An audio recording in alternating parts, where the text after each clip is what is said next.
Are you sick of men never respecting you or treating you like the princess that you know you are? Do you wish you had the tools to wave your magic wand around and get the men you're dating to finally treat you how you know you deserve to be treated? Well, good news for you. On today's show, we're going to discuss how to set boundaries so that men actually value you. That way, you'll never have to deal with a disrespectful man ever again. And instead, you'll get them to come correct from the very beginning.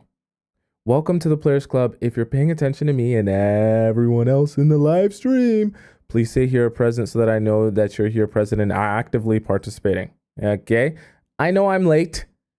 I had some issues with some software stuff. Okay? Gotta get me a new computer, right? But we're here anyways. Okay? Sorry for being late. But welcome to all you beautiful people. We got Ivy in the YouTube chat. We got Missy America, of course, holding down the YouTube. Missy America's here, right? Is she here? Oh, Missy America's not here. I thought she was here. We got Ivy holding down the YouTube chat. We got Rachel here. I see Coco. I see MJT. I see Teddy as well. And Lightning, of course, our OG as well. And Rachel, one of our channel members as well. Rachel and Ivy are two channel members, okay? We got SH over in the TikTok chat. Scotty is here as well. And much more. We got Lola, JL, and Alita, I believe. Okay, welcome all of you beautiful people and the rest of you that will come to the show as time goes on. Let's get started here. How to set boundaries. I know a lot of you want to better understand how to set boundaries with men, so let's get going. So, number one, tell stories. Now, what I mean by tell stories, you need to be very aware that whatever you share with a man at the very beginning of your relationship or situationship with him, whatever you want to describe it as, is vitally important to the relationship. Why? Because that will clue him in to what you're willing to deal with or not. So let me make this a little bit more clear. Specifically, I want you, when we're talking about setting boundaries, to be telling stories about how your past relationships, how they didn't work out in terms of that person mistreating you or disrespecting you. And as soon as they did so, your response was to walk away from that relationship and that person and never speak to them again. I want you, whether it be your most recent relationship or just your relationships that are in the past in general, exes from a while ago, I want you to be hyper focused on telling this man stories about how when someone chose and dared and had the audacity to mistreat you or disrespect you, especially in a romantic sense, you were more than willing to walk away. Okay, and I want you to tell those stories in detail with a vengeance. Okay, I want it to be very clear to the guys that you're dating. Right, the reason you're telling these stories is because before you even meet him, right, you telling these stories about your past experiences in your past relationships makes it very clear to him that you're not someone who is willing to stick around and deal with stuff past a certain point. And if he is not prepared to treat you better than those past partners did, right, or he is not prepared to meet your standards, you will walk away from him as well, the same way you did with exes. See, it's never about forcing someone to feel, think, or do something. It's about allowing them to come to their own conclusions, even though you've kind of inspired that thought process. You get what I'm saying?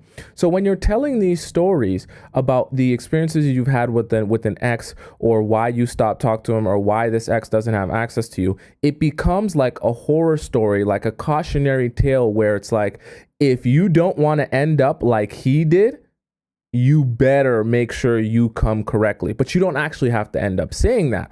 What ends up happening is because you're telling the story, you're indirectly letting him know your only option here is to come correctly, because if you don't, you'll end up in the I was gonna say gulag, but you guys don't know what that is. You'll just end up in the gravesite of all the other men who tried me but failed. Okay, so very important that you tell that story or those stories in detail. Okay, I also Very, very important. I know we're at the beginning, but I need you to be paying very close attention because you're going to mess a lot of stuff up. If you're trying to set boundaries, you're going to mess a lot of stuff up if you do this part wrong. So this is kind of the what not to do in terms of telling stories. Listen to me very closely. Look me in my eyes. Okay. You do not come to that man and begin telling him stories about the guys who mistreated you, that you stayed in the relationship, or how they disrespected you time and time again, and it took you a year, 2 years, 3, 4 months, 5, 6, 7, 8 times of forgiving that man before you finally left the situation or before it finally just all blew up. Do not go into new relationships telling these new guys that you're dating about all the different ways you allowed another guy to mistreat you or cross your boundaries, and all the different ways you forgave him even after he crossed those boundaries. Because the same way when you're telling him, if you're telling him a story about how when another guy crossed your boundaries, you didn't tolerate it and you move forward and he has no chance with you anymore, is this, and that shows him that you mean business, is the same way if you're telling him stories about how your most recent ex mistreated you, how he cheated on you 10 times, how he cheated on you 85 times, how you forgave him over and over and over again until finally 3 years down the road, you just decided it was enough. All you're doing is communicating to him that you are willing to tolerate the disrespect. You are willing to tolerate the mistreatment. And he says to himself, well, if you were willing to stay that long for a guy that messed up that much in that past relationship, then you'll be willing to do the same with me. And whether you realize it or not, you're indirectly communicating to him that you don't have to live up to very high standards because I'm willing to tolerate a whole lot. Right? And you're saying that through the example of your last relationship. So as it relates to telling stories, you want to make sure you're telling stories of how you don't tolerate any type of disrespect or mistreatment. And you definitely don't want to be telling him stories of all the different ways you allowed your ex to mistreat you and disrespect you while still staying. Okay? So very, very important. So I'll give you a direct example, right? So let's say me and you are just starting to date. Me and you are just starting to head out and get to know each other and things like that. And we're on this date. So the type of story, let's say you want to think of a story that you can tell. So let's say you are telling a story about your most recent ex and how your most recent ex cheated on you. And you can let him know that, hey, if you're talking about the relationship and how it ended and things like that, me and my ex, things didn't work out because I don't tolerate cheating whatsoever, any type of cheating, not even emotional cheating. And I found out through a friend of a friend that he had cheated on me with this girl at a party or whatever. And as soon as I found out, literally, this is how I want you to describe the story. It's got to sound like a horror story. As soon as I found out that truth, and as soon as I was able to confirm it, as soon as I had cold, hard facts and real evidence that it actually happened, that same day, I packed my stuff up, packed everything up from the house, packed everything up from the apartment, moved my stuff out, and that man never heard of me from me for the rest of his life. Till this day, he still tries to contact me on the phone. And you can even go as far as showing, because it'll be even stronger if you can even show him, look, my ex, he still tries to contact me to this day, trying to message me, ask me if he can have another chance and this and that and da da da. And to be honest with you, I just have no feelings for him whatsoever because at that point, it's not about love. If you really care about the person, you'll know how to respect them and you won't be a cheater. I don't tolerate cheating whatsoever. So he is blocked. He is denied. He's never getting his opportunity with me ever again. Okay. And when you do it and present it like that, for me dating you, it becomes a lot like a horror story, like a cautionary tale. Like if I were to dare try and do that to you, I will end up just like he is now. And that's good because this will set the table and set the foundation for everything that you're going to be building off of. Because see, the thing for some of you is, and I know some of your guys' questions will be, well, how do I get him to respect me after I've allowed him to disrespect me for the last 1 year of our relationship? Well, the truth of the matter is It's very difficult when you allow the disrespect all the time and throughout the relationship, and he gains an understanding of that's what you'll deal with and that's what you'll allow, right? It's a lot easier to set the precedent at the very beginning and set the foundation at the beginning when he's still learning you and growing with you and trying to understand you and how you deal with things and approach things. Because from the very jump, you'll help him understand you're not one of these girls that messes around.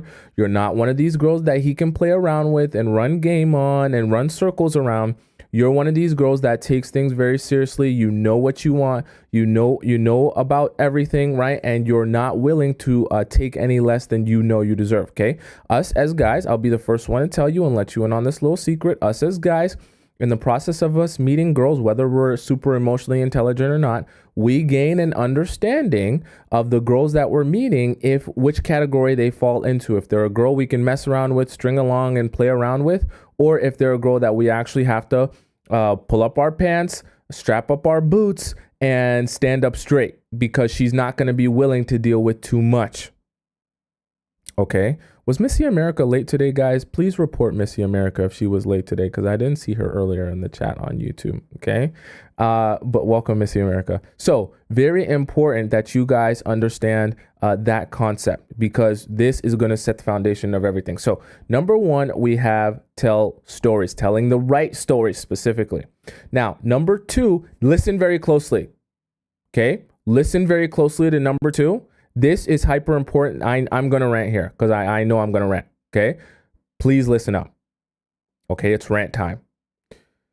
You must keep your word. Okay. What I mean by keep your word, if you tell him that this boundary, when crossed, I will respond or react like this, that needs to be exactly what you do. You cannot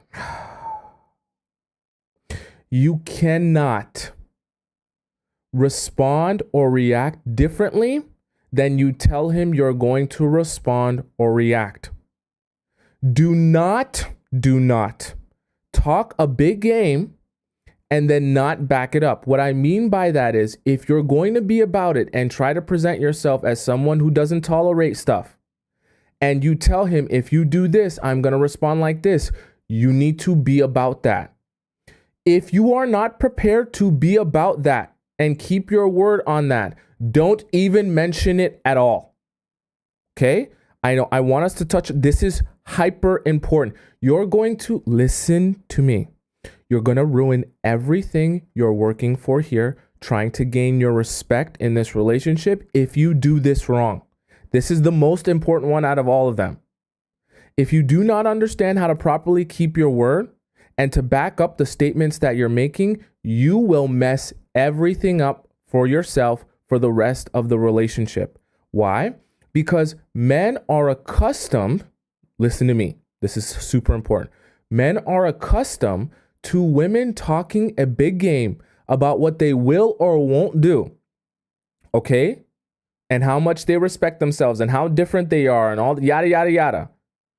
And we are accustomed to hearing them talk about it, only for us as men to apply a little bit of pressure to you in any type of sense, right? And after we apply a little bit of pressure to you, you get emotional, right? About the situation or about me or about us. And then you go right back on your word of what you said you were going to do or how you said you were going to respond in this situation. And you do exactly what I want of you or what I expected you to do in the first place.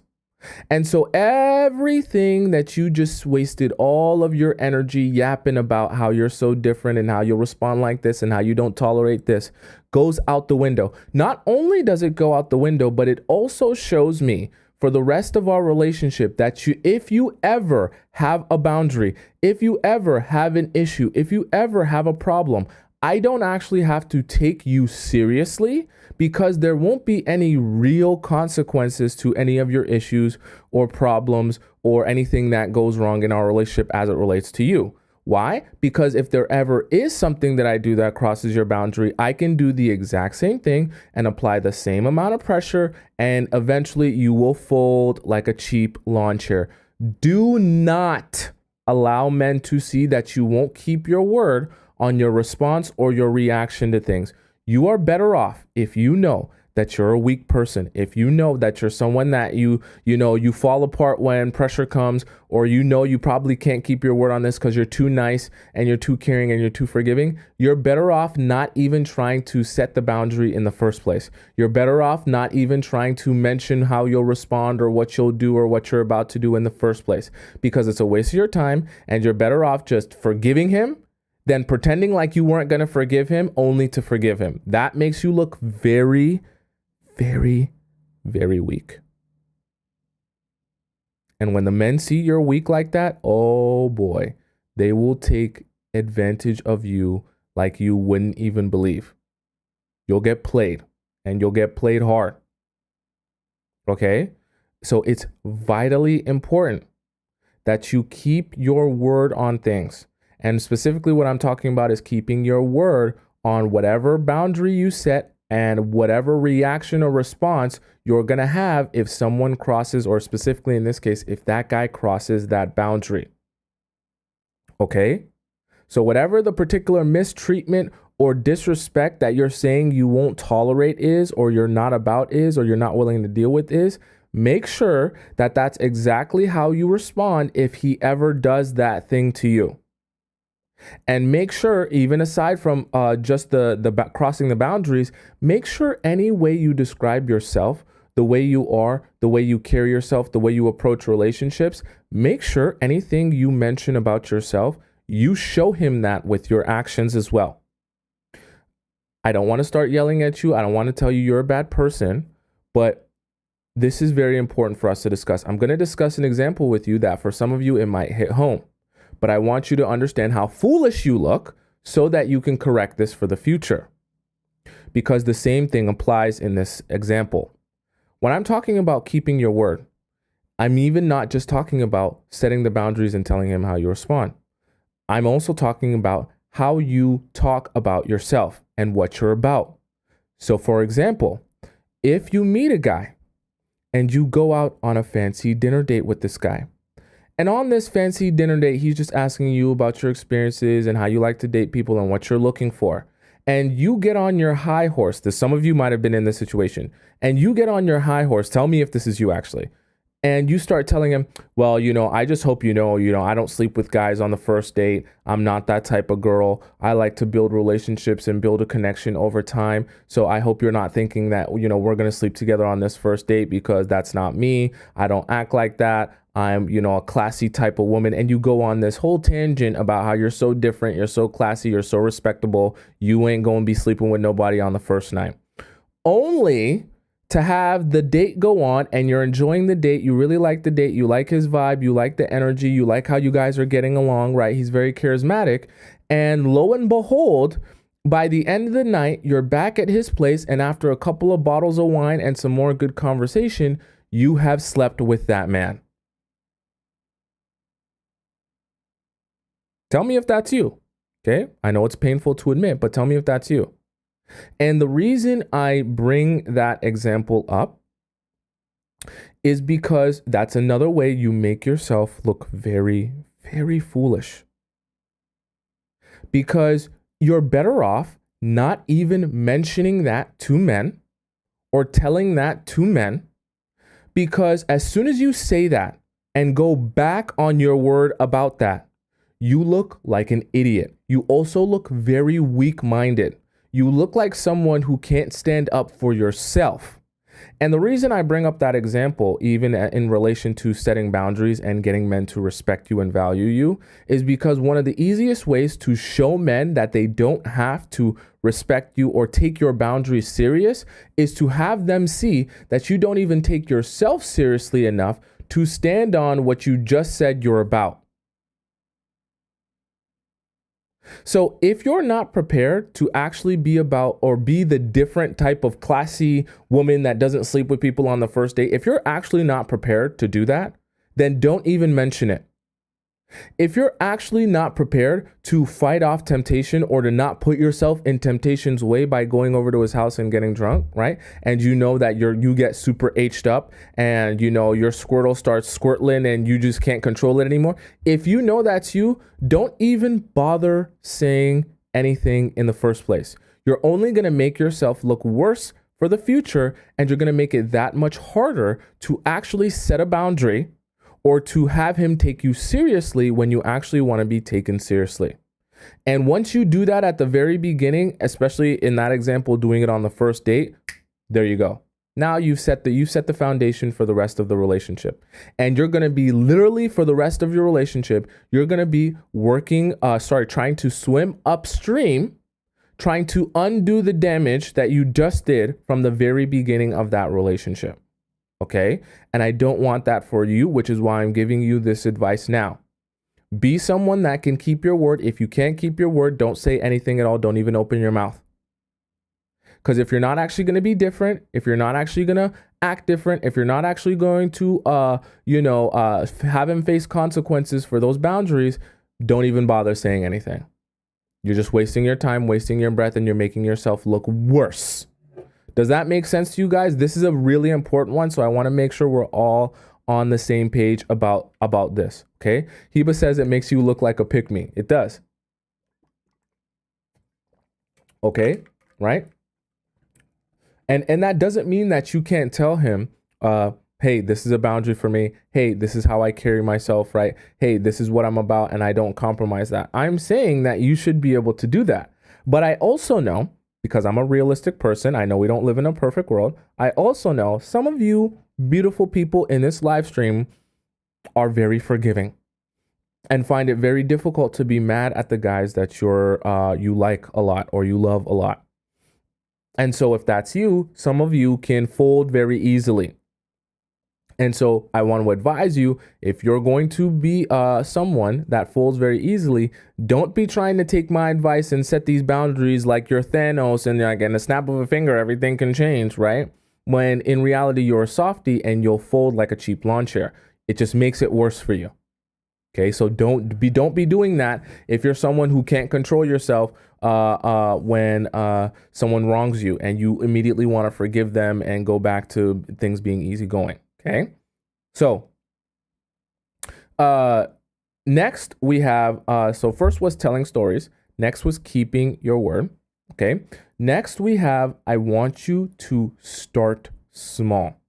Okay, what I mean by I want you to start small, I want you, see, in the process of growing any relationship with any guy, just like any other human being, we're all flawed. Okay, you and him.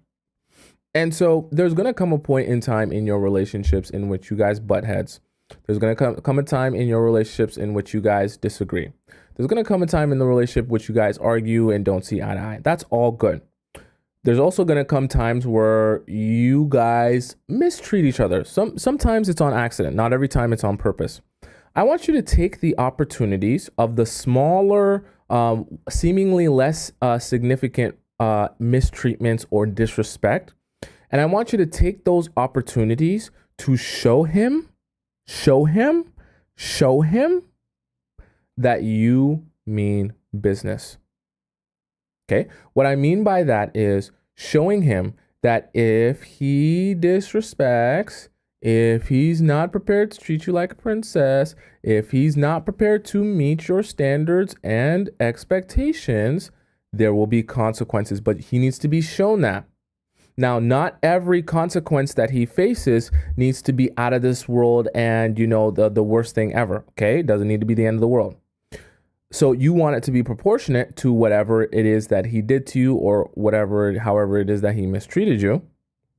That's why it's great to do that in a small way when it's something small. So I'll give you an example of what I mean by something small and how you can show a guy and make him feel that you don't tolerate people crossing your boundaries. So let's say, for example, you're dating a guy and you notice that a lot of times he comes late for the date, like, and I'm talking like an hour late. So let's say you guys plan a date for 9 p.m. and he always will come like 10:30. You know what I mean? And he doesn't say anything. He doesn't message you. He just shows up late. He's never on time. He's never scheduled for the date. And by the time he shows up, he's always like an hour and a half late. You know what I mean? And you're getting sick of that. You don't appreciate that. That's not what you're here to deal with. You're not going to be dealing with that for the rest of the relationship. And so you let him know after the first time, or even maybe even the second time, you let him know, look, I'm not doing this where we're going to be planning dates and I'm going to be sitting here waiting at my house for an hour after we had planned to like actually be out on the date. And I'm just supposed to be waiting here like a damsel in distress until you decide that you want to pull up. Prepare yourself for the time that you're supposed to prepare yourself for. If you can't, then we're not going on this date. And if you show up an hour late or you show up late for our date again, we won't be going out on this date. I'm not even going to come out. Okay? And let's say that's what you let him know. That's the boundary that you set. Obviously, you're not going to break up with him because he's showing up. He shows up late for a date, but at the same time, this is not something that you want to continue tolerating, and you're taking that as disrespect or mistreatment. And so you need to set that boundary so he knows that there's consequences for that. And so the next time when he pulls up, let's say, and he pulls up, you guys are supposed to go out on a date at 10 p.m. and he pulls up at 11 p.m., you actually need to not step outside of your house. You don't message him. You don't apologize for not showing up. You don't give him any explanation as to why you're not showing up. You just don't answer his message. You take off your going out clothes, or you go out somewhere else with your girlfriends, and you head to bed, and he'll see you another time if you feel like seeing him. And you never, listen to me, even when you start small, you never do the job for him of telling him why you didn't answer him, or why you aren't going out with him, or why you aren't went back into your house, right? You allow him to be a grown man and do the critical thinking of understanding, oh, she did mention that she doesn't like when I show up late for the date. If I even want an opportunity for her to speak to me again, I should apologize for what I know I already did. Okay? So that's why it's so important. As soon as you spot something where you're like, this is disrespect, I don't like this, even if it's small, you let him know, I don't appreciate this. I don't appreciate what you're doing. I don't appreciate how you're treating me or the relationship. If you do it again, this will be my response to you. And you make it very clear of what your response will be. And then as soon as he does it again, you give him exactly that response with no explanation.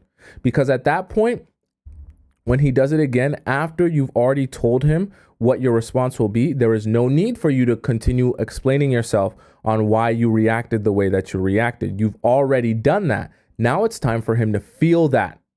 Okay? And when he feels that, it requires no explanation. If he actually can do just a little bit of critical thinking, he'll be able to think and understand why you responded like that based on what the boundary that you've already set. Okay? And trust me, guys are a lot smarter than you give them credit for. They might be emotionally stunted, but they're not idiots. So they can put two and two together and understand, oh, she's not coming out on this date or not answering my messages because I showed up an hour late for the date. That's my bad. And he'll go home.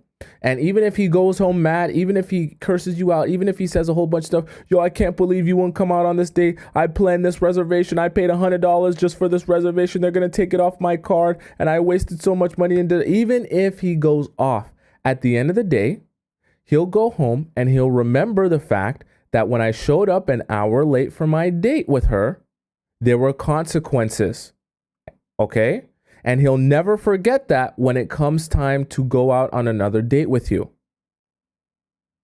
Unfortunately, when it comes to men, I'll just speak on men, but unfortunately, when it comes to men, the only way for them to take you seriously is for them to feel you seriously. I'll say it one more time. The only way for men to take you seriously is for them to feel you seriously. Unfortunately, you cannot be a nice, super forgiving girl, especially at the beginning, because guys will grow the understanding that with you, they don't actually have to face consequences for anything. They can act how they want to act. They can treat you how they want to treat you. They can go about the relationship however they want to go about the relationship with no consequences.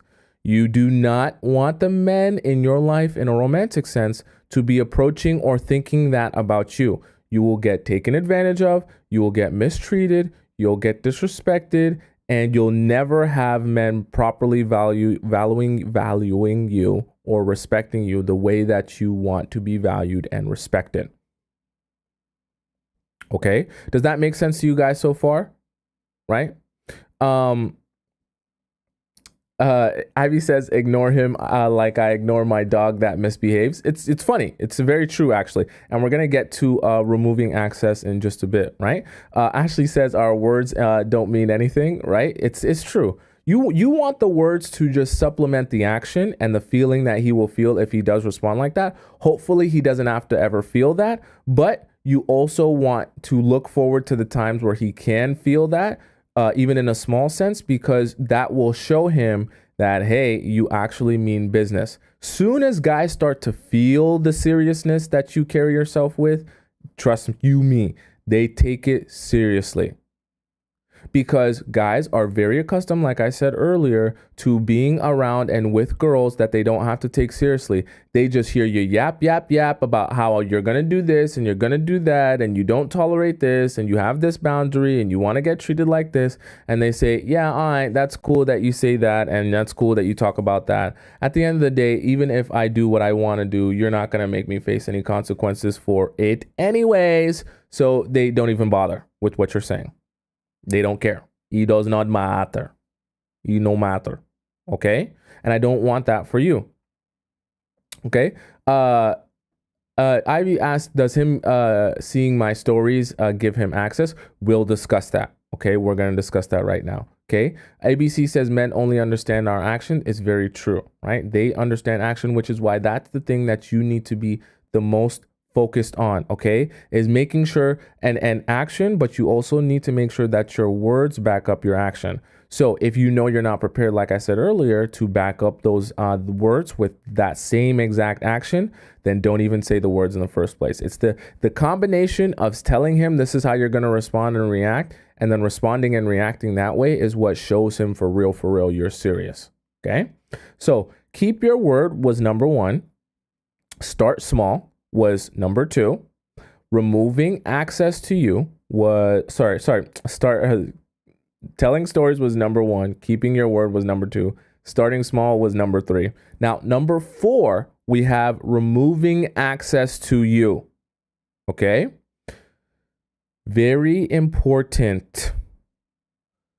Remember, so if you've been joining me on this show for some time, even if you're new here, I'll let you in on the secret.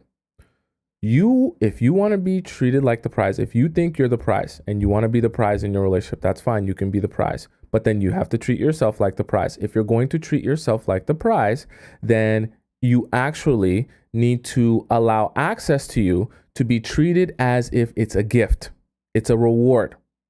Vice versa, if he crosses your boundaries or doesn't act in the way you expect him or live up to your standards of what you want or expect from a man, the same way you would give access as a reward, you need to remove access as a punishment for not acting the way you want a man to be acting in a relationship with you. It is vitally important when you're setting boundaries with men that if they cross those boundaries, you remove their access to you. Okay? Very, very important. Because once again, this is part of what he feels when he actually comes to the realization that you mean business. The process of you removing access to you from him will show him that if he is subconsciously, if he is to cross your boundaries, there is a lot of pain involved in that for himself. Because trust me, whether it's a platonic friend, whether it's a boyfriend or a girlfriend, when someone who you've become accustomed to wanting to spend time with you and treating you a certain way and being bubbly and talking to you and giving them access to you a lot, when you become accustomed to that and someone removes that away from you, it's very painful. It's an ego hit. It does not feel good. Us as human beings, we naturally want to return to the state of our relationships and our dynamics that we're accustomed to. So if someone we're used to being close and intimate with is all of a sudden very distant from us, that's extremely painful. And you want men to feel that internal pain when they cross your boundary. It's a very good way to train your dog, because with men, it's like training a dog. It's a very good way to train your dog to show him that, hey, you do the wrong thing, it will elicit painful feelings within you.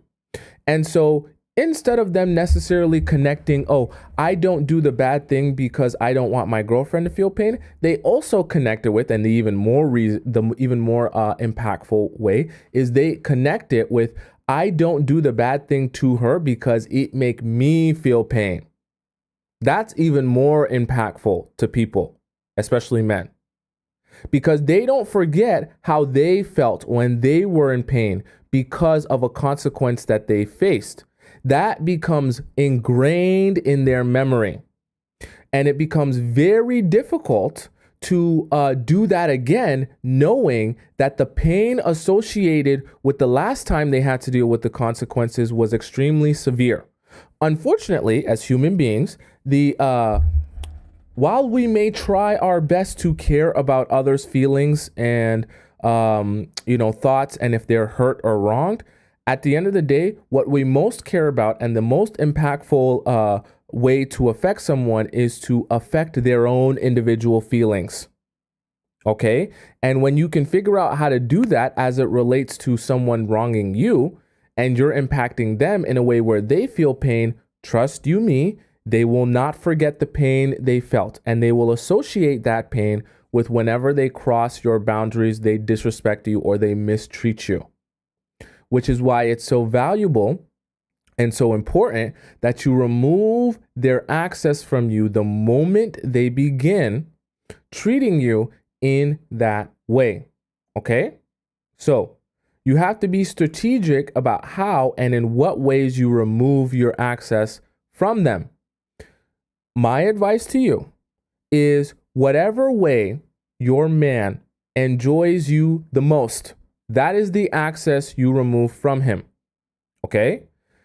I always think the most impactful version of removing access to someone is to remove their ability to see you in person, because that's the most painful. Okay?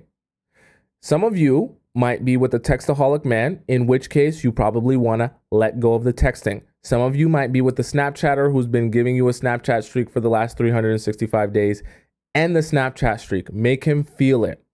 Okay? Whatever he's become accustomed to, where he likes the way your dynamic runs and how it flows and how you guys interact, remove that access.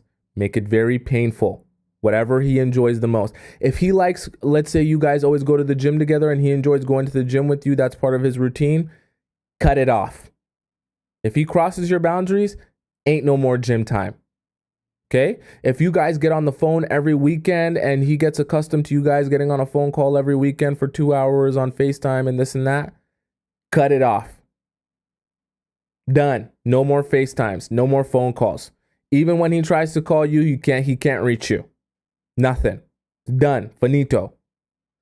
Because what happens is he starts thinking to himself, oh, I crossed this boundary and now she's losing interest in me. Or even worse, she's lost interest in me. I might have lost her by doing this. Oh my gosh, did I mess this entire relationship up? Oh my gosh, did I mess everything up? Oh my gosh, well, are things never going to be the same because of what I did? Right? And it becomes a very painful experience to feel like, oh my gosh, I might have just done it now.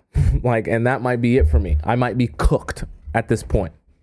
Okay, but you want guys to be feeling that when you remove that access from you. So let me give you a more direct example so we can all be on the same page, okay? So for example, if a guy, let's say in the example that I gave earlier, let's say you don't like when guys curse you out and call you all types of names, all type of B words, all type of, just outside of your name calling and saying all this disrespectful stuff to you when you guys are in an argument. Let's say you don't tolerate that, right?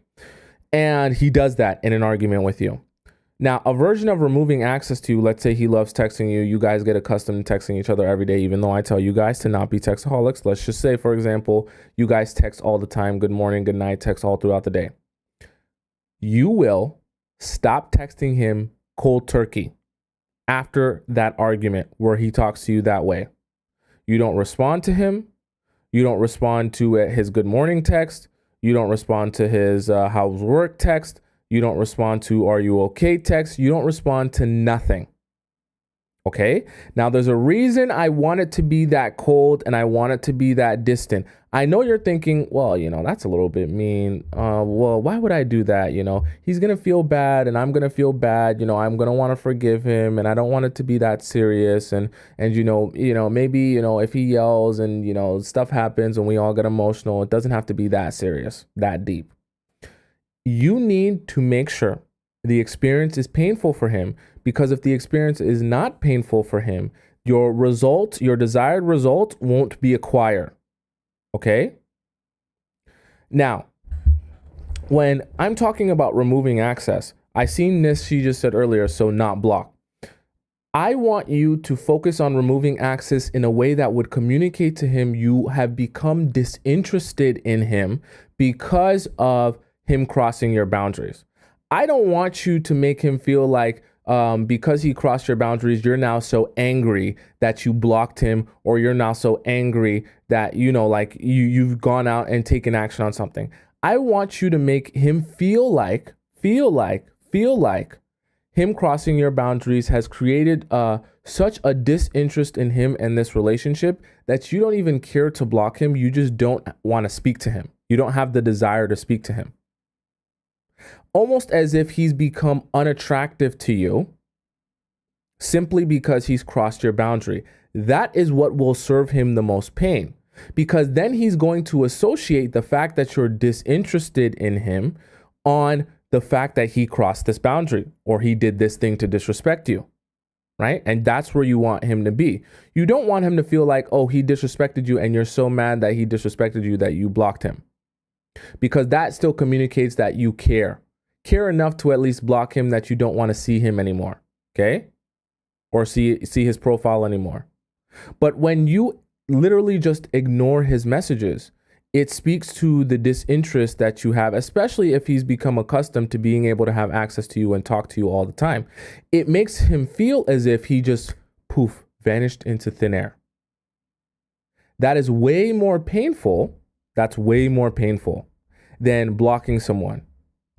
I don't know. Let me know, guys, in the chat, because I don't just want this to be me. But tell me which one would make you feel worse. If someone were to just wake up and they had blocked you, or if someone just never texted you again or answered any of your texts or any of your calls or any of your messages ever again. Not that they blocked you. You can see that it's delivered. You can see that your message has been sent, but they just ignore you. Forever. That's it. They vanish in thin air. Which one would be more painful, being blocked or having someone vanish on you? Okay? Tell me in the chat which one would be more painful. I want to see which one is more painful to you guys, okay? I see some people saying ghosting. I see some people saying ignoring. I see a few people saying blocking, right? I see a lot of people saying vanishing though, okay? And having someone just vanish into thin air and ignore you. And I think that's the most natural thing for all of us. I agree too. I feel like if someone were to vanish on me out of thin air, that would be the most painful, because at least I know if you blocked me, you had to go to my profile and block me. At least I know if you blocked me, you're a little bit bothered, and you can only be a little bit bothered if you care a little bit. But if you vanish into thin air, it makes me feel like I just stopped mattering to you, as if I'm invisible to you. I can't be invisible to you if you block me, but I'm invisible to you if you can't even be bothered to answer my message or my call. Right? And that's why removing access can be so powerful when you do it in that way.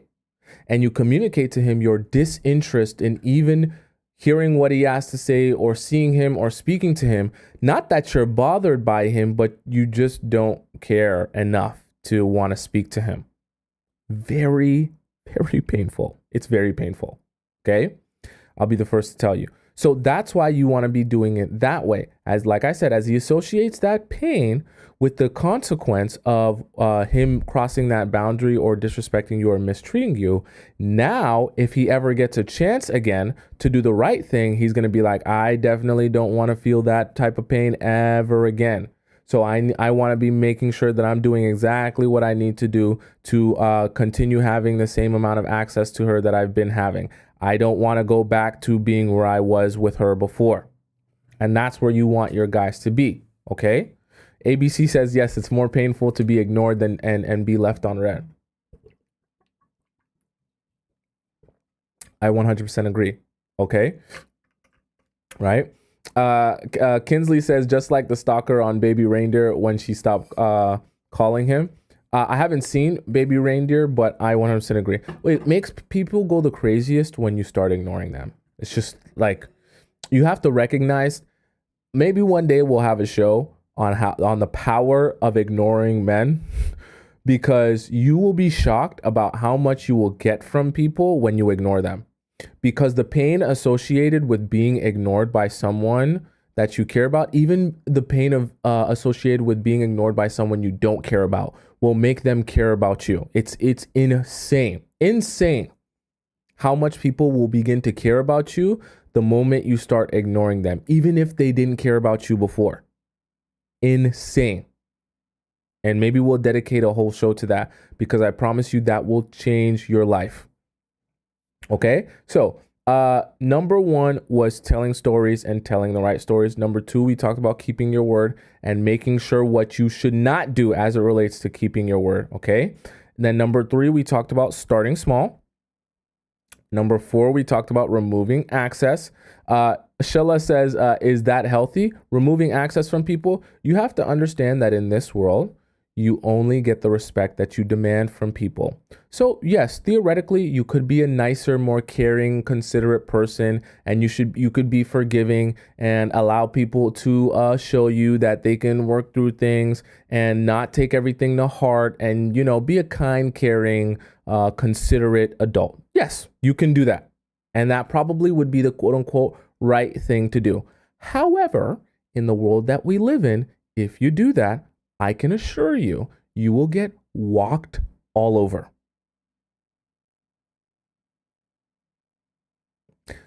Men will take such crazy advantage of you, your head will be spinning.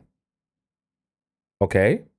So yes, theoretically, if we want to consider what's the most healthiest way to go about, is that toxic or not? That sounds like it's toxic. Sure, we can call it toxic. We can call it manipulative. At the end of the day, you'll get what you want though.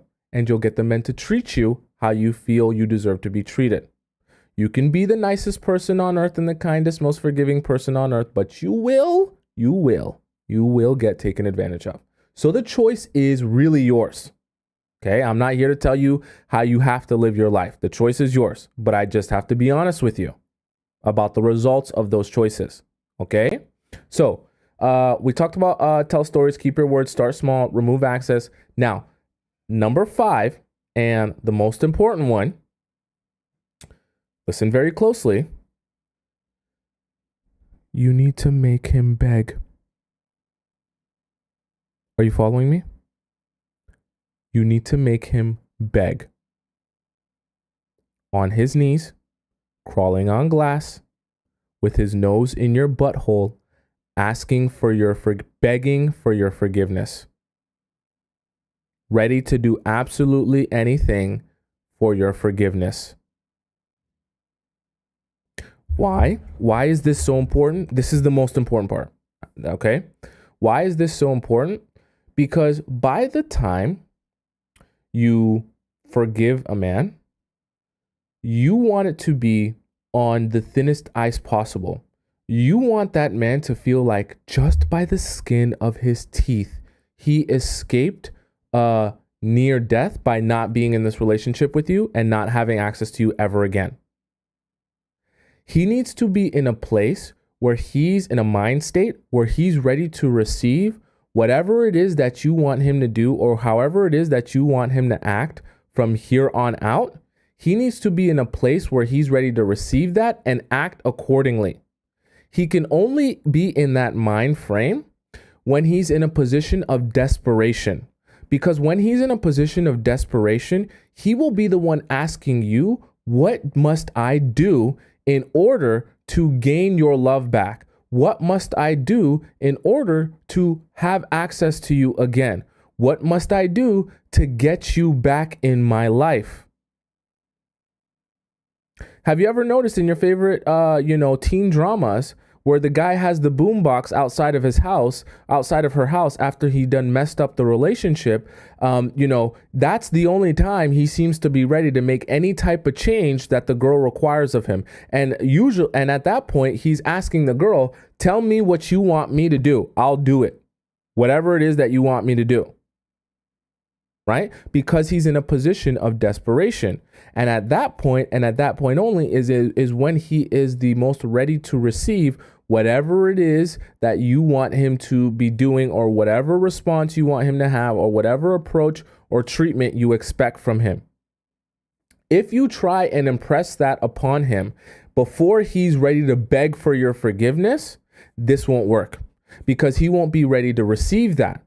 What he's going to be thinking is, you're trying to force me to act the way that you want, but I don't even care enough to act that way. And you're only asking me to act that way because you just want me to act that way. But even if I don't act that way, there's going to be no consequences for that. He needs to be in a position of weakness where you have the power and you have the leverage that you can then tell him what you expect from him. And he's already in a mind frame where he's ready to do whatever it is that you expect from him. That is what you want.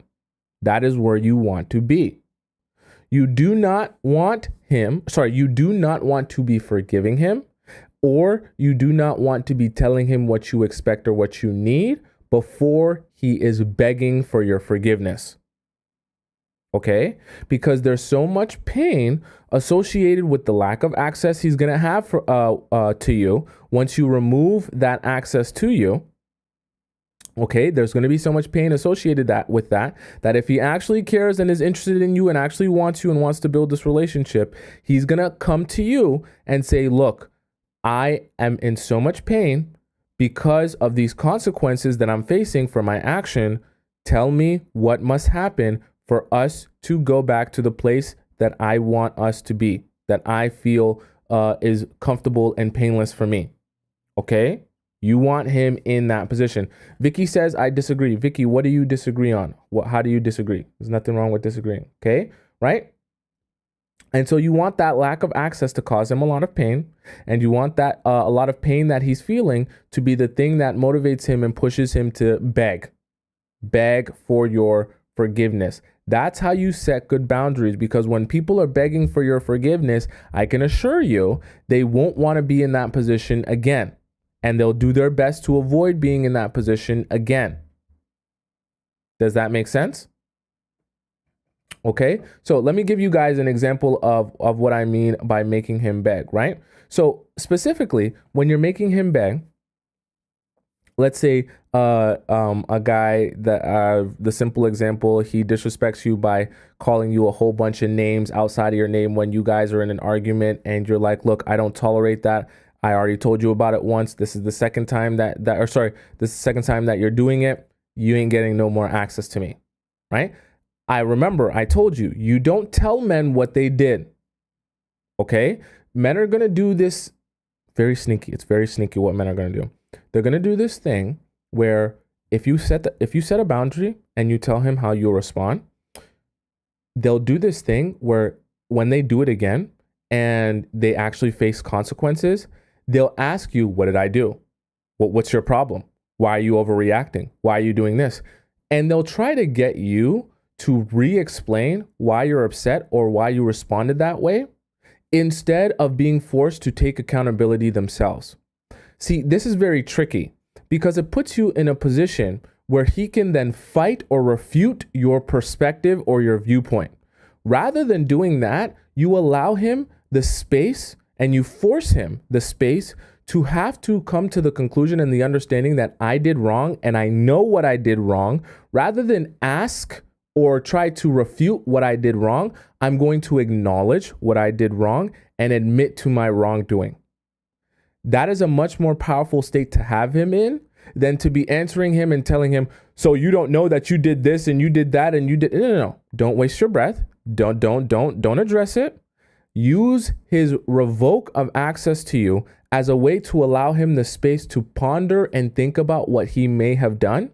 And I guarantee you, listen to me, I guarantee you, when you give men the space to really do some critical thinking of how they wronged you or mistreated you, I promise you, they'll magically, it's magic.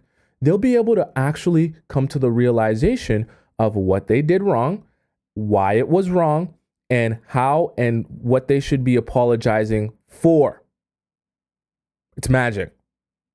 When you leave them to actually be a man and do some critical thinking, and you don't coddle them by doing the critical thinking for them or telling them what they did wrong when they know what they did wrong. Okay? And it's like I said, it's a much more powerful state for him to be in when he comes to you with the understanding that I did wrong and I must correct that way. I must correct that action.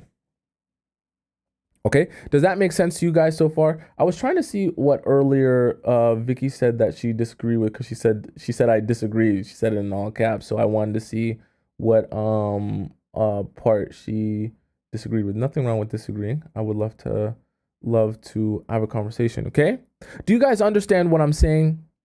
Does that make sense, or you guys have some questions or concerns? Okay. Someone says, what if it's me that messed up? Well, then you need to be facing consequences. Okay. It's vice versa. You're the one that needs to be facing consequences from him. Okay. Gracie says, I've done this recently and it works. He's still apologizing. That's good. When you have those men begging for your forgiveness, trust me, it's very easy to get whatever you want at that point. Right. And it's very easy to get him to act how you want him to act in the future, because he understands that you ain't gonna tolerate nothing, and only by the skin of his teeth will he be able to return back to you. It's not no easy walk in the park here. Okay. Lola says, can you summarize what you just said, like simpler? You can go over to my YouTube page where it's right above my head. You just type in my name there and you can find out every point that we just discussed, and you can replay it 100,000 times. Okay. So just you can always get it there. Okay. Someone says, why is he skipping my question? There's a whole bunch of questions, Brandy. So you can ask it again. Okay. You can ask it again. Or if it's a situation, you can ask it in the Discord, which we're going to hop into momentarily. Okay. For those of you who are on TikTok, you go into the link in my bio if you want to ask a Discord question. And for those of you on YouTube, you go into the link in the description if you want to ask your question. We're going to hop into the Discord momentarily, so you better make sure you put your question in there. Okay. Vicky says, I said I disagree because I do not want to have pineapples with a man that begs. It's repulsive and emasculating. Well, when I'm talking about begging, I'm referring to begging for your forgiveness, not begging to have, to be with you in general. I mean, begging in the sense of he knows that he did wrong, but he also feels the pressure that he is very close to losing you because of doing wrong. And in the process of that, he becomes very desperate and very anxious that he might have actually done it now and lost you for good. And so he begins begging for you in the sense that he really is desperate for your forgiveness and wants to do whatever needs to be done in order to get you back into his life. That's what I mean by desperate for you. That's what I mean by making him beg. I don't mean like a guy who literally is just begging for your time in general. I understand that that would be pretty unattractive to all of us. Okay. Okay. Right. Aaron asked a great question. Aaron says, what if he unfollows you after you ignore him? This is a great question. And I know some of you are thinking this. I have to be honest with you. Okay. This is going to hurt your feelings. I have to be real with you that for some of you who try and set boundaries with guys, especially for those of you who are trying to set boundaries with guys where you've already shown him that you don't have no damn boundaries, a lot of you are going to come to the realization that the moment you try to set boundaries, he's not for that, because he's not there in that relationship with you to participate in boundaries. And he's only with you because of your lack of boundaries, and because he can take advantage of you, and because you'll forgive anything, and because you have no standards. I hate to say it like this because I know it sounds very mean when I say it like this, but I have to be honest with you. Some of you are going to come to the realization that these guys don't care enough about you to even be asking for your forgiveness. They don't even care about losing access to you. They only wanted to be around you because they could take advantage of you and easily get access to you, and you had no respect for yourself. And so some of you are going to come to that realization. It's okay, but it's better for you to come to that realization sooner rather than later. Because this method of setting boundaries really, truthfully, only works in a guy who genuinely is interested in you and wants to build a relationship with you. Now, I've talked in other previous episodes and shows about how to build the connection and build his interest and build his desire in you. So that's not necessarily something that you can't do. But I also want you to understand that for some of you, you've spent so much time doing some of the things I talked about, not keeping your word. You know, talking a big game. Oh, I don't do this. Oh, I'm a girl that deserves respect. I'm a girl that only gets princess treatment, and then you sleep with them on the first. I don't sleep with guys on this and that, and then you sleep with them on the first night. It's just, you know, it makes you look very unserious to guys, and after that, it becomes very difficult to take you seriously. Just truthfully, okay? Right? Brandy says, "How am I removing access if he's not blocked?" You're removing access by pretending like his existence has ceased to exist. That's how you remove access. You don't answer his texts, you don't answer his calls, you don't answer his nothings. And once again, some of you might realize that as soon as you don't answer his texts or calls, or you don't text him or call him in general, that he don't want to call or text you at all. I sorry, but some of you will realize that, okay? Ashley says, makes a great point. She says, boundaries reveal intentions. Very, very true. When you set boundaries with someone who actually respects you and actually wants to build with you, they will respect those boundaries and adjust. When you try to set boundaries with someone who ain't bothered by you and wants nothing to actually build with you, they're just going to be like, oh, you're trying to set boundaries now? Way too much work. I'm out of here. Okay? So it's a win-win for you either way. You set boundaries and he ignores you and never speaks to you again. Cool. Then you know he wasn't even there to really build anything with you in the first place. You set boundaries and he comes back and it fixes up and acts properly. You golden. Now you and him know that you mean business, and you set the right foundation for the rest of the future. Okay? Does that make sense? All right. It's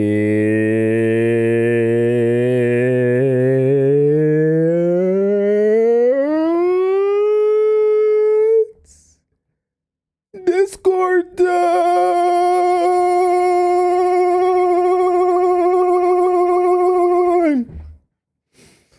It's Discord time. It's Discord time. It's Discord time. It's Discord time.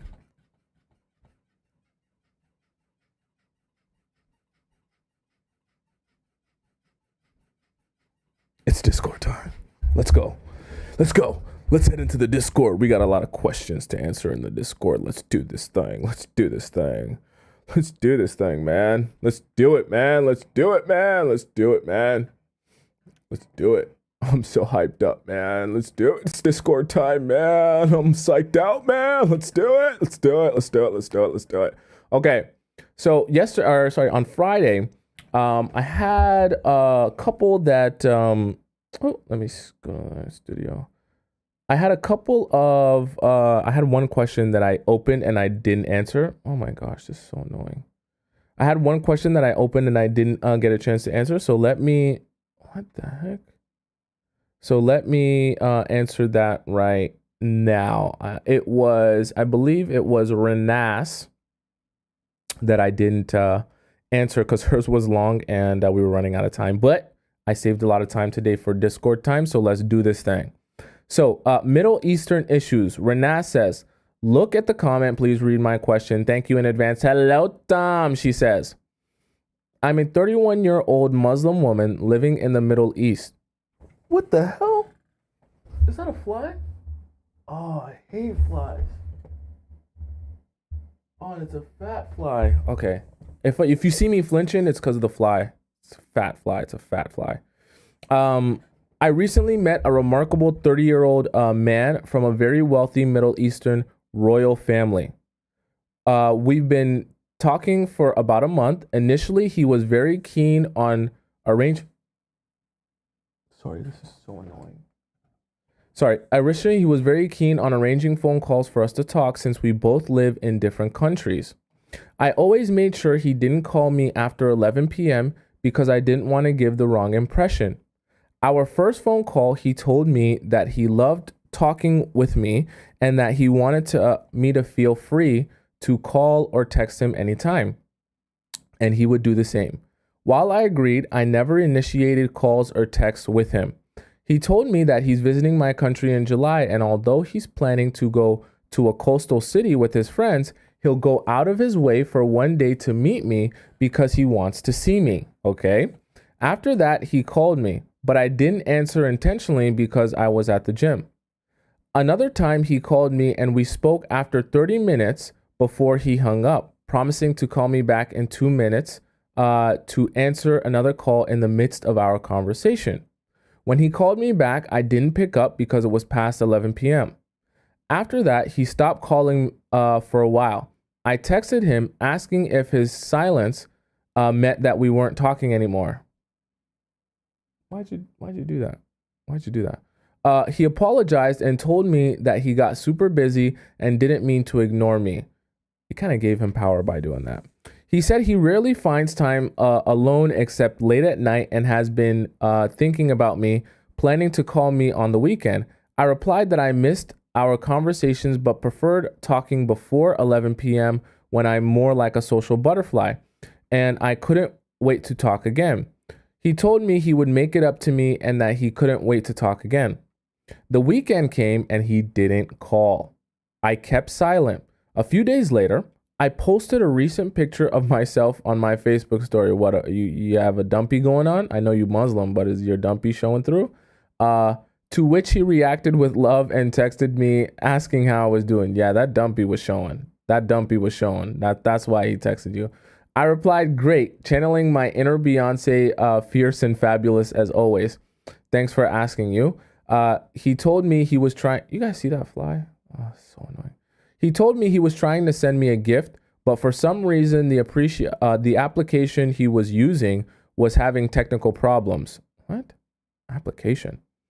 I responded, oh, that's so sweet of you to even try and send me a gift. What type of gift was he trying to send you? A toy? Even if the app isn't cooperating, the thought is seriously amazing. Mischievously, I wanted to keep the conversation going, so I asked, is it a unicorn or something equally as fabulous?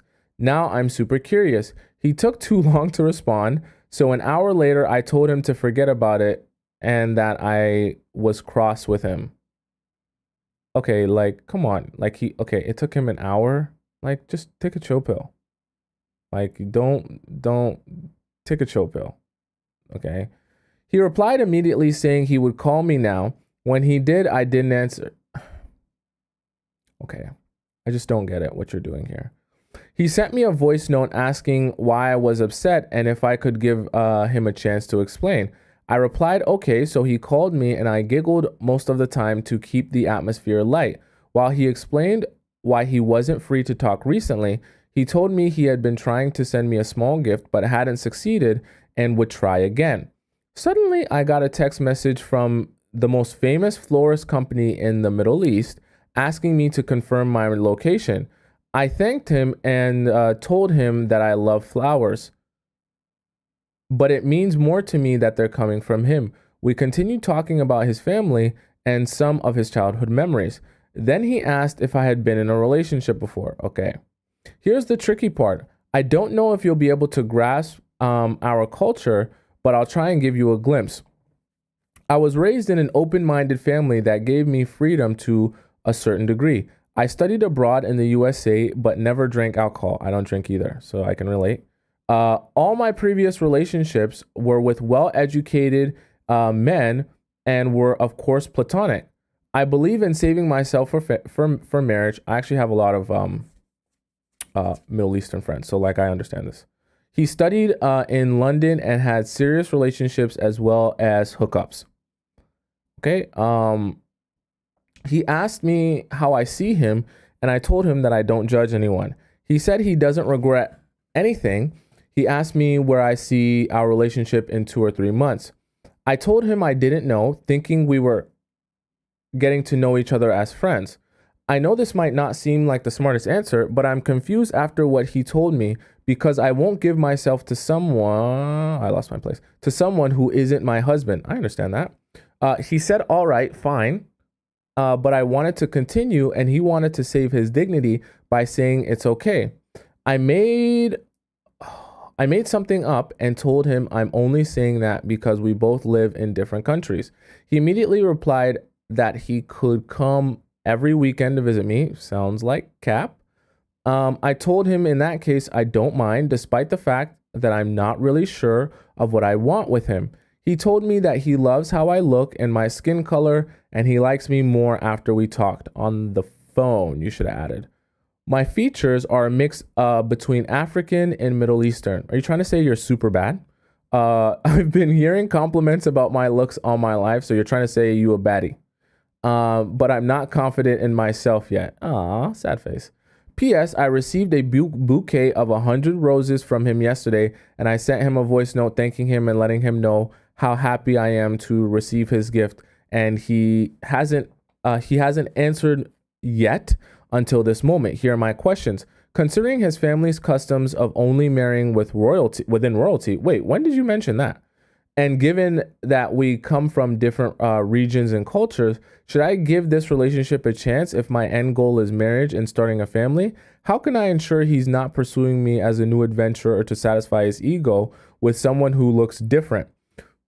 Excuse me. I want to avoid being played and ensure that his intentions are genuine.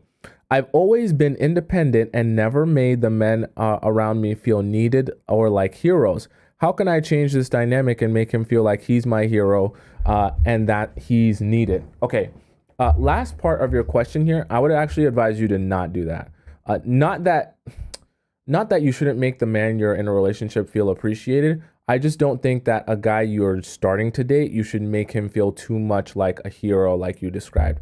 Because when you start presenting yourself like that to him at the beginning, a lot of guys' egos gets inflated and then they start thinking they can take advantage of you. Okay, so you don't want to be worshiping that man at the very beginning like that.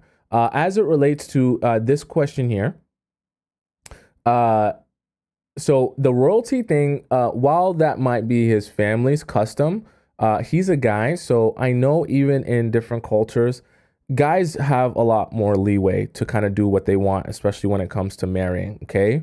And yes, their families can be strict, but if he really wanted to marry you, are people going to stop him? I don't know. Cause with guys, they get treated a little bit different in a lot of cultures. So, I say that to say, if he really wants you, I'm sure he's pursuing you for a reason. And the only thing I'll say to this is you guys haven't met in person. So while this is all great that he sent you a bunch of roses and he said that he would be down to see you in every weekend and stuff like that, those are all hypotheticals. That actually hasn't happened.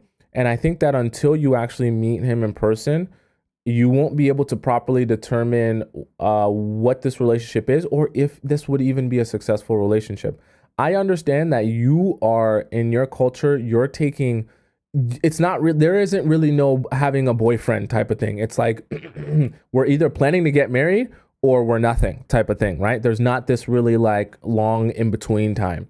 And so you're looking for something that's supposed to be very serious. And I think, Renas, the only way you can determine if it's very serious is by meeting him in real life.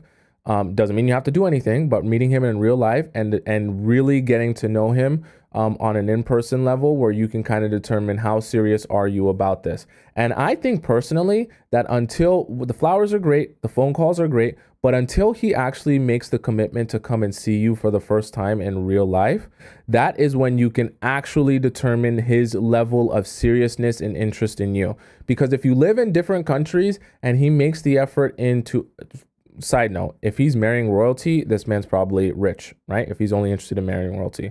So money's not an issue as it relates to coming to see you, getting on a plane, booking a hotel, things like that, I'm assuming. If that's the case, then this shouldn't be a hard thing to do if he really wants to see you. He's bragging about being able to do it every weekend. So if that's really how much he likes you and really how much he cares about you, you should not be considering anything he says as real, genuine interest until he actually makes that trip to come and see you, because everything else is just chap. It's just chap. I combine chat and yap. It's just yap. Okay. And when guys are just yapping to you, you can't take that seriously until it's manifests itself in reality. Okay. The last question here where you said, how can I ensure he's not just pursuing me as an adventure? You can't really until he actually makes the effort to come and see you. So my advice to you, take this as he's pursuing you as an adventure until he actually makes a real trip and plans a real trip and sees you in real life. Everything else aside from that is a pipe dream and a hypothetical. Okay. You only start building anything with this guy when you meet him for the first time in real life. Okay, Renas? That's my advice to you. Let's see who we got next here. I want to go through as many as I can. Okay. Next we have, that one was deleted. Okay. Next we have Nicole. Okay, so Nicole says, a situation where I feel like a bother. Where I feel like his brother doesn't want us to be together. Interesting. Okay. So Nicole says, hi, I will try to explain as brief as possible. I've been with this guy for about 6 to 7 months, and we have been meeting and been together. Being together. We met and we do the dirty at times. So 6 to 7 months, you've been like friends with benefits, basically. Cool. One day he went for a party and he ended up sleeping with a girl I knew. Okay. She and the girl came to me and tried to tell me about it, but she sent me a voice note of his. When I asked her who it was, she didn't want to tell me. She gave me a fake name. What? I told her I know who that is. Later, she said, I have something to tell you, but don't get mad at me. She later told me his name, but still denied to me that she slept with him. Is this... Okay, so obviously this isn't your friend, though. Like, you don't really mess with this girl at all. So when I went back to ask him about the girl, he told me the truth and said he slept with her the first time when they met in the club. Then she asked to we meet for the second time. Guys, you got to make sure you spell check. After that, I didn't meet her again. The girl and I stopped talking. Okay, so she was your friend. He apologized to me for it. I forgave him because I really liked him. Because I really liked it. We spoke about it. It's a mistake. But after I noticed the changes between us later, said after I mixed two bodies, I'd rather just stop. I can't see you anymore because that's how my principles are. Ever since he did what he did, we never kissed or got intimate. I tried asking his big brother to help me out. Help you out on what? To help me out, I noticed his brother didn't want to help me. Why would he? You're a friends with benefits. Why are you going to his brother? Let's continue. But each time his big brother kept inviting me places where they were all together. This is really embarrassing for you.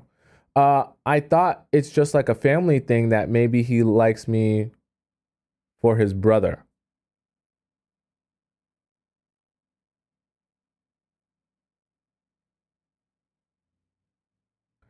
That's what you thought? Interesting. Nicole then goes on to say, fast forward, we went to the club, me and his big brother, and when we reached his home, his big brother was trying to touch me inappropriately. You know, it's funny.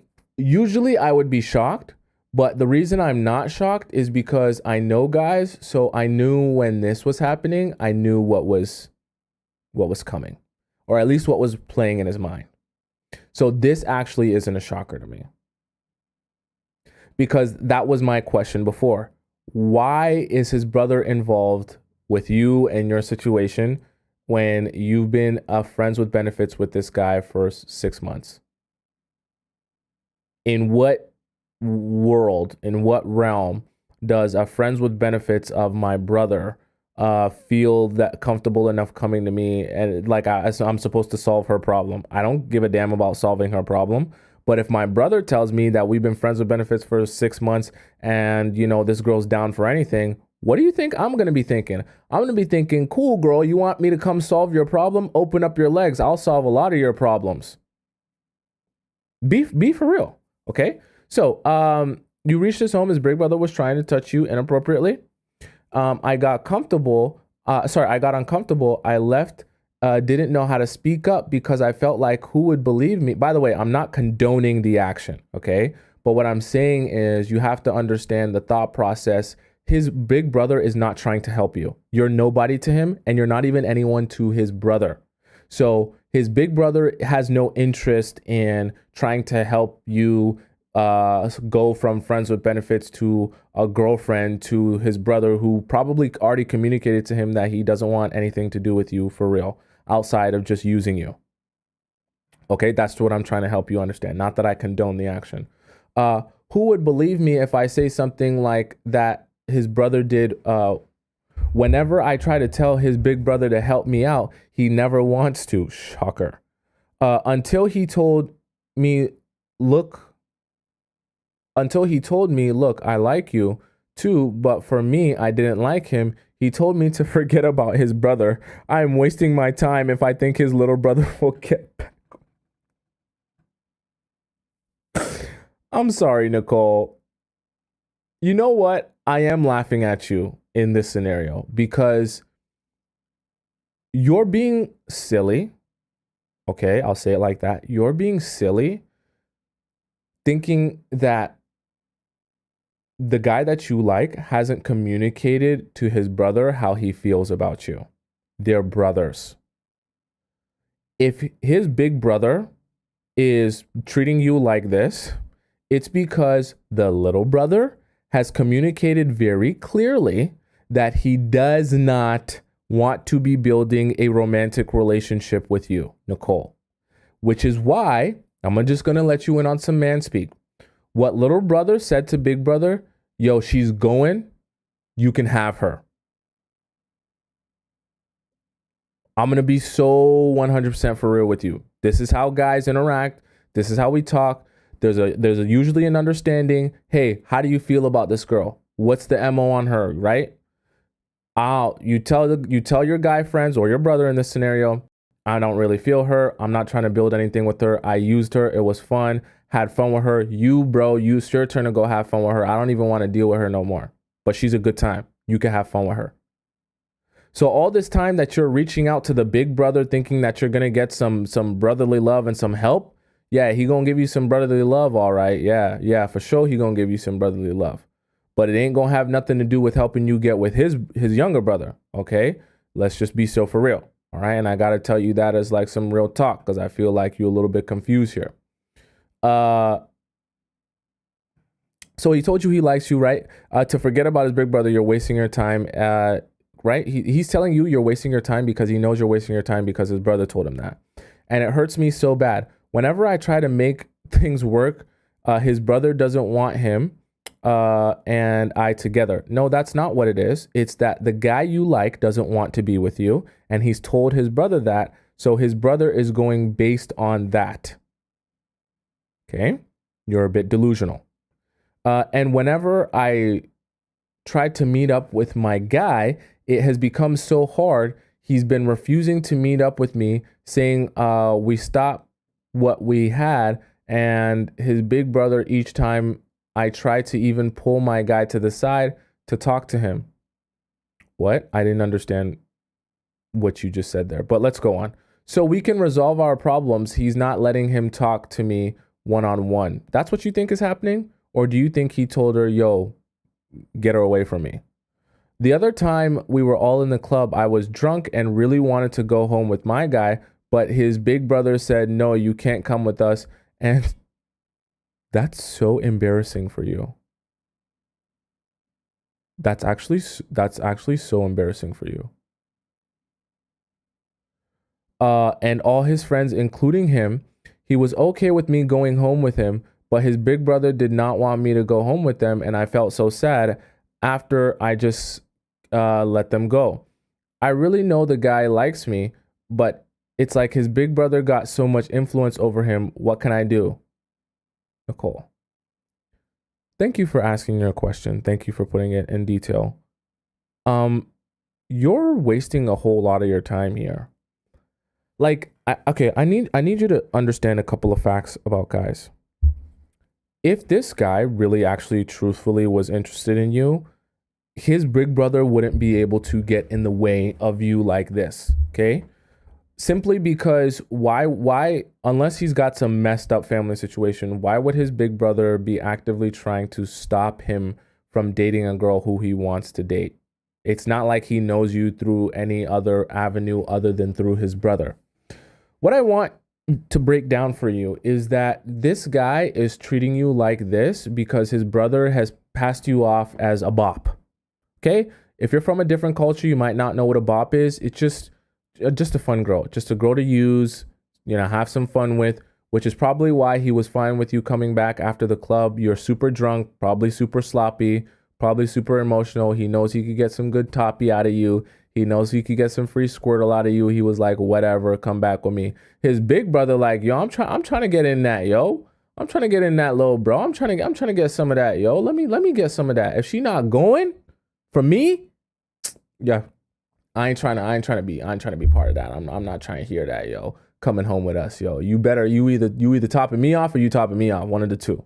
So I don't say that to be mean to you, but I just say that to help you understand how guys think and how they go about things. Like, truthfully and honestly, like, this guy, he's not interested. Your guy that you're saying, my guy, he's not interested in dating you. He might be interested in utilizing your Squirtle and having pineapples with you after a drunk night at the club, but he don't want to date you. So the longer time you spend wasting your time, I don't even know how you accessed his brother or what you thought was going to come of reaching out to his brother. Like, you're a friends with benefits for like, am I missing this at the top? I've seen this guy for 6 to 7 months. We've been meeting together and doing dirty things at times. That's friends with benefits. You just tried to make it sound nicer. In what world are you friends with benefits and then you reach out to the person's family member expecting them to do something for you? He ain't trying to do nothing for you. He trying to do something for himself, which I don't even like. You shouldn't be shocked that the man is trying to do something for himself, especially with you, who's been, from his perspective, he's been told and communicated that you're going, girl. You're going. A little bit of a pride pressure, you're going. So he trying to see if you gonna go. That's what older brother, big bro trying to see. Big bro trying to see if you gonna go, Nicole. Let's just be so for real. And I guess your confusion and the fact that you like this guy is just helping you stick around. Like, this is weird. You stuck around drunk at the club. But you're looking up at him saying, please, can I go home with you? I'm drunk and lonely and I want to be with you so bad. Like the desperation is probably oozing out of your pores. It's really embarrassing to be you right now. And you gotta fix up, because the way you presenting yourself is like you got no type of value. And then you expect, my honest advice to you, forget about this. Leave this alone. Leave the guy alone. Leave the big brother alone. I need you to pick yourself off the floor. Pick your dignity off the floor. Grow some respect for yourself. And I need you to move forward from the situation. And I need you in the next situation. I need you to not be friends with benefits with a guy for 6 to 7 months. Okay? I need you to wait till a guy actually is trying to be intentional with you and grow a relationship with you before you begin sleeping with him. Okay? And if you feel the urge to be a pick-misha, right? If you feel the urge to sleep with a guy because you're anxious that he'll stop liking you, I think you need to rewind and start figuring out how you can fill your own voids that you don't feel the desperation to sleep with a guy simply because you think that's the only way you'll keep him interested in you. Okay? That's what you need to solve. Okay, Nicole? Sorry that that's harsh, but that is the truth and my advice to you. Okay, next we have here, let's make sure we're in the right order. These are pinned messages. By the way, next week we will be doing a live questionnaire of people coming on live and answering. Okay. Sanctuary says I'm blocked spent almost 2 months. Oh, this one was answered. Okay. So okay, this is continuation. So I won't read out this continuation just because it's okay, never mind. She just changed its answer, but this was already answered. Okay. Thank you, Sanctuary. Next we have, oh no, this one was answered too. For baby, you guys should go back and read this one if you haven't. For kids, for baby mamas, I still want him. That was a funny one. Please read that one if you haven't. Yeah. Sorry, I opened that one on accident. So Snapchat scaries. Okay, this one is new. I know this one's new for sure. Let's read Snapchat scaries. All right, buckle up. I have no idea what this is going, but Snapchat scaries sounds scary. So S says, hello, Tomisin. Greetings, Earthling. I'm 25 and I live in Arizona. Scottsdale? I want to go to Scottsdale or Phoenix. Personally, I think I am on my phone way too much. Okay, at least we're starting with some accountability and self-awareness. But I'm really avoidant. How does that work? My main social platform I use is Snapchat. Oh, we're gonna have some fun with this. I'm gonna rip you apart. Okay. I've been watching your videos. Basically, I already messed up with this one person that I have been entertaining on Snapchat. How old are you? 25 is your age. You're entertaining people on Snapchat. Let's continue. He added me randomly and I felt...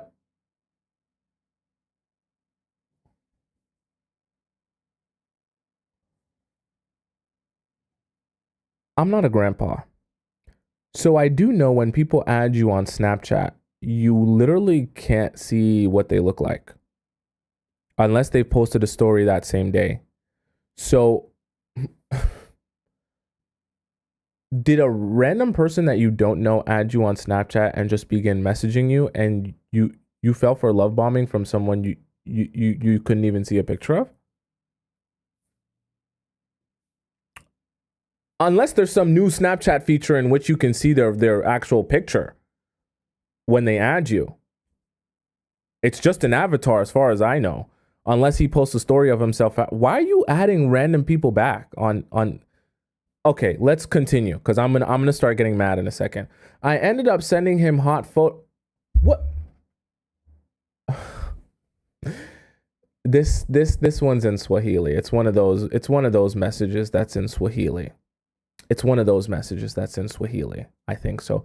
Because this sequence of letters and symbols in this sentence here, what looks like it could be a sentence, this might be hieroglyphics, I think, actually. It does not look to be in English. I don't think that this sentence right here is in English. I think this one is in hieroglyphics. It must be some ancient Egyptian scribe here I'm reading. Let's see if we can get through this.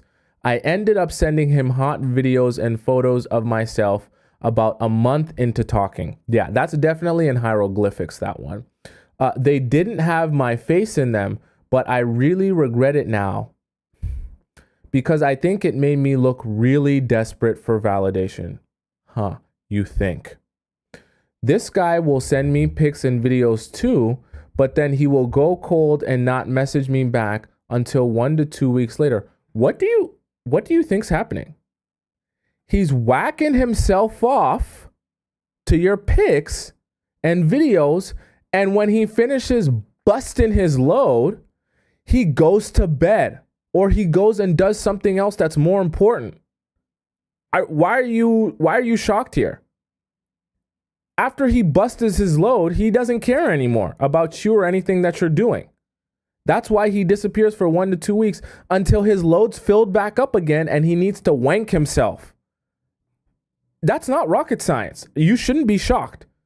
He messages you when he's got a lot of blood flow to lower extremities and he wants to whack himself. When he busts a nut, he's gone. You're shocked? I started keeping track of his snap. Oh my God. You're an addict. You're truly an addict. You're truly an addict.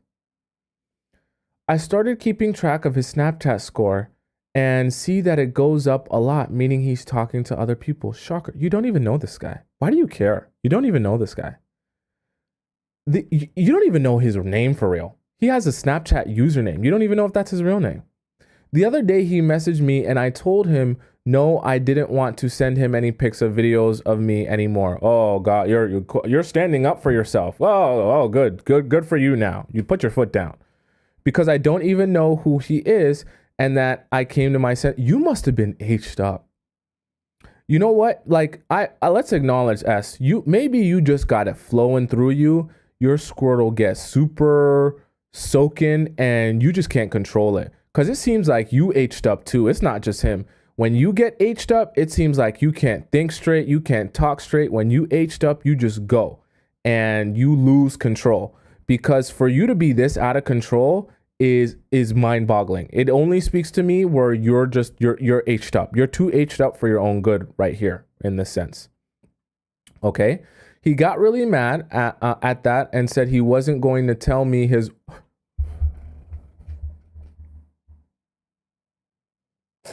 It's so sad. Like when I told you guys, I don't read these ahead of times. So when I'm predicting stuff that happens and it actually happens, it's just ironic to me. And it's funny to me because I literally said, you probably don't even know what his real name is because it's a Snapchat username. And lo and behold, you don't know what his real name is. It's just his Snapchat username. Now I'm super salty and have not replied back to him. Now you're standing your ground.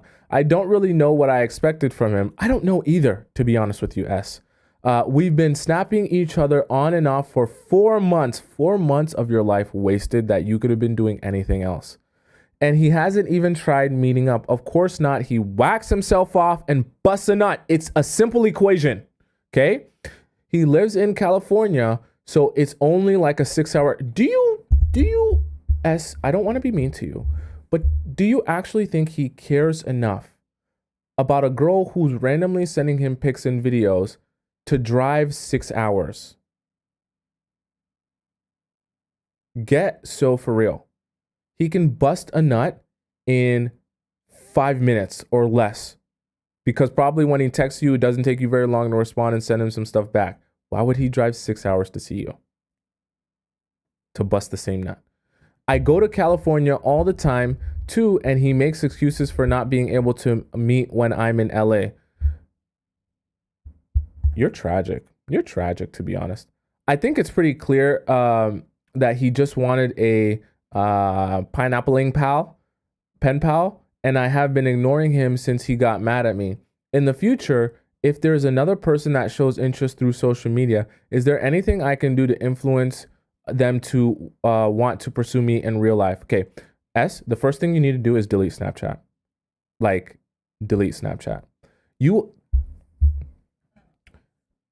There is no version of reality in which you're going to be able to meet someone on Snapchat and build a real relationship with them from Snapchat. So just abandon that thought process or possibility in your mind, okay? Let go of that. Delete Snapchat. If you want to be meeting people, delete Snapchat. It doesn't serve you in any way, shape, or form for what you're doing. You're also 25, okay? Nobody our age, because you're close to my age, right? Nobody our age is getting on Snapchat for fun, okay? They're either getting on Snapchat to hide something or they're getting on Snapchat to be nefarious, which just means sneaky, okay? Like you know what I mean? To get into some trouble. Talk dirty, pineappling, you know what I mean? Pineappling on the phone, things like that. Okay. So you're wasting your time on Snapchat anyway. You literally, in this case, you'd be better off on Hinge than on Snapchat. I just don't understand what you expect to gain from that application. So that's one, delete Snapchat. Number two, I actually don't advise you to be focusing your energy on how you can get men to pursue you through social media. Because why don't you want to get men to pursue you in real life? Why don't you want to figure out where you can go where you'll meet like-minded people and build relationships from there? See, the problem is when you're meeting people constantly on social media, what are you going to be connecting over aside from the pictures that you guys take and how you look in your pictures? That's part of the problem, is that when you meet someone in a place like a gym, or you meet someone in an art gallery or a museum or whatever, and you meet someone in the process of a shared interest, well, now you know you have that shared interest. Now you have something to build the relationship off of. When you meet someone over social media or on a dating app, what is the shared interest there aside from I like your pics and you like mine? Which is why a lot of people get into these traps of being a pen pal with someone they just whack off to, or they call on the phone and whack themselves off, call on the phone, they rub themselves out. And it just becomes this weird thing where you're not really, you don't know someone and you're just doing weird stuff with them just because you're bored, thinking you're building something, and you're not. And for you, it hurts you more as a girl because it's a waste of your time, waste of 4 months of your life, right? Waste of 4 months. And also it's a waste of your ability and energy to like get to know other people in real life. And your actual root of your problem is your focus is still on trying to get people to know you through social media. Because what is that really about? Why don't you think about what you're interested in and what you like, how to go to those places in person, and see if in the process of you going to those places in person, you can find someone that shares an interest in with you. Because anyone that meets you over social media is not going to be showing interest in you, the person. They're just going to be showing interest in how good your dump truck looks in the angle that you posted in. You know, theoretically, cool, awesome that you look good and all that stuff like that, but you seem a little bit too H'd up for your own good. So I think you need to scale back the social media so that you can actually get guys to be invested in you for real. Because it seems like when it comes to the amount that you're H'd up, you start to lose a little bit of control when you get H'd up and you got the phone in your hand. Because now you start doing some stuff that really hurts your long-term ability to grow a relationship with that person. So find an interest and go meet people there in real life, not on social media. And that's my advice to you. And delete Snapchat, please, please, please, please. Okay. Z's was answered. Next we have Crystal. Okay. I'm back with the new Crystal says, hello, Tom. Thanks for responding to my prior message. I have an update on my situation. Recap, me, 26-year-old female, and this guy, 23-year-old male, went on a second hangout. I gave him the ick. Okay. I wanted to kiss him on the cheek, and now this guy is back on Tinder. Okay. After the first week of the incident, I did a lot of thinking and rewatching of some of your older videos. I realized that, yes, I came across as desperate and needy, and unfortunately, I attached myself to the idea of this guy being my boyfriend. I took some time to process my emotions and replayed the events of that awkward day. Through this, I've realized that this guy is a load of crap, and he wouldn't make the best partner for me long term. Good, I'm glad you realized that. So now I only want to see him as a friend or acquaintance, really. Through this, I've realized that this guy, what the heck? I just glitched. I just read that twice. Sorry. Recently, we went on another hangout and it was chill. In fact, it was so chill that this, I don't know if I can say the N-word on here. This N-word changed his mind. What do you mean? Like he changed his mind where he wanted you? I was at a place, I was at his place. We were watching It's Always Sunny in Philadelphia. Okay, so just a BS show to pass time. This man starts talking to me and giving me frisky eyes. Yeah, we made out. Okay, see, this is the problem. This is the problem. Crystal, you cannot, I just talked about this.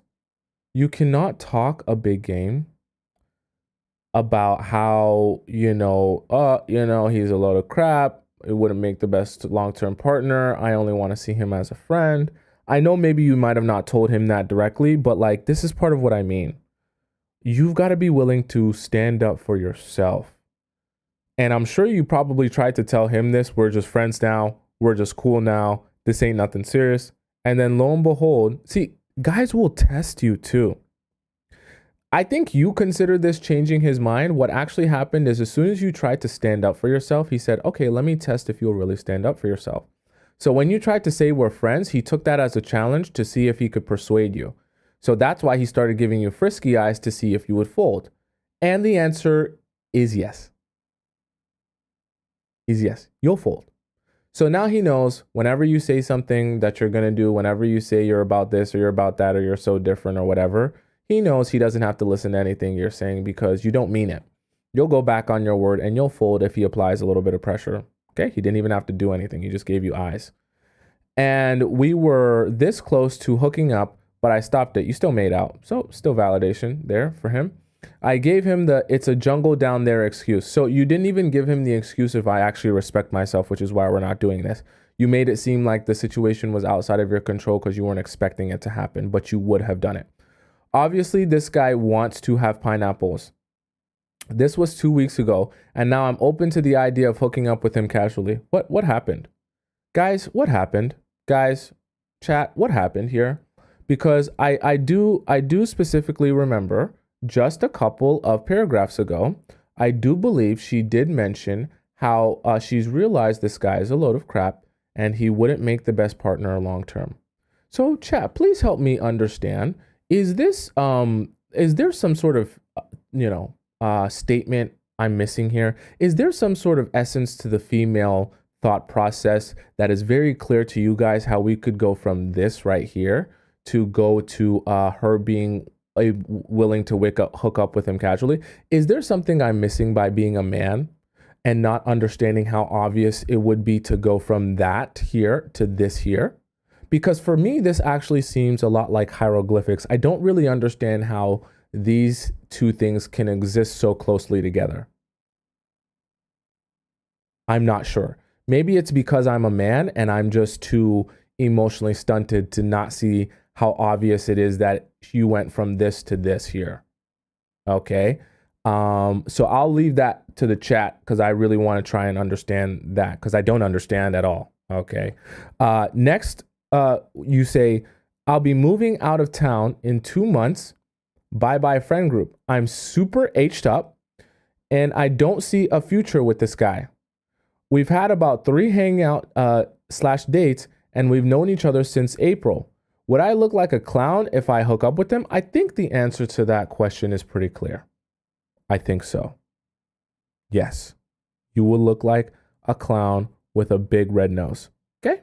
A big red nose. I plan on telling him this is a summer fling. Oh, so you think you're running things by telling him it's a summer fling. Oh, great. Great way to take control of the situation here.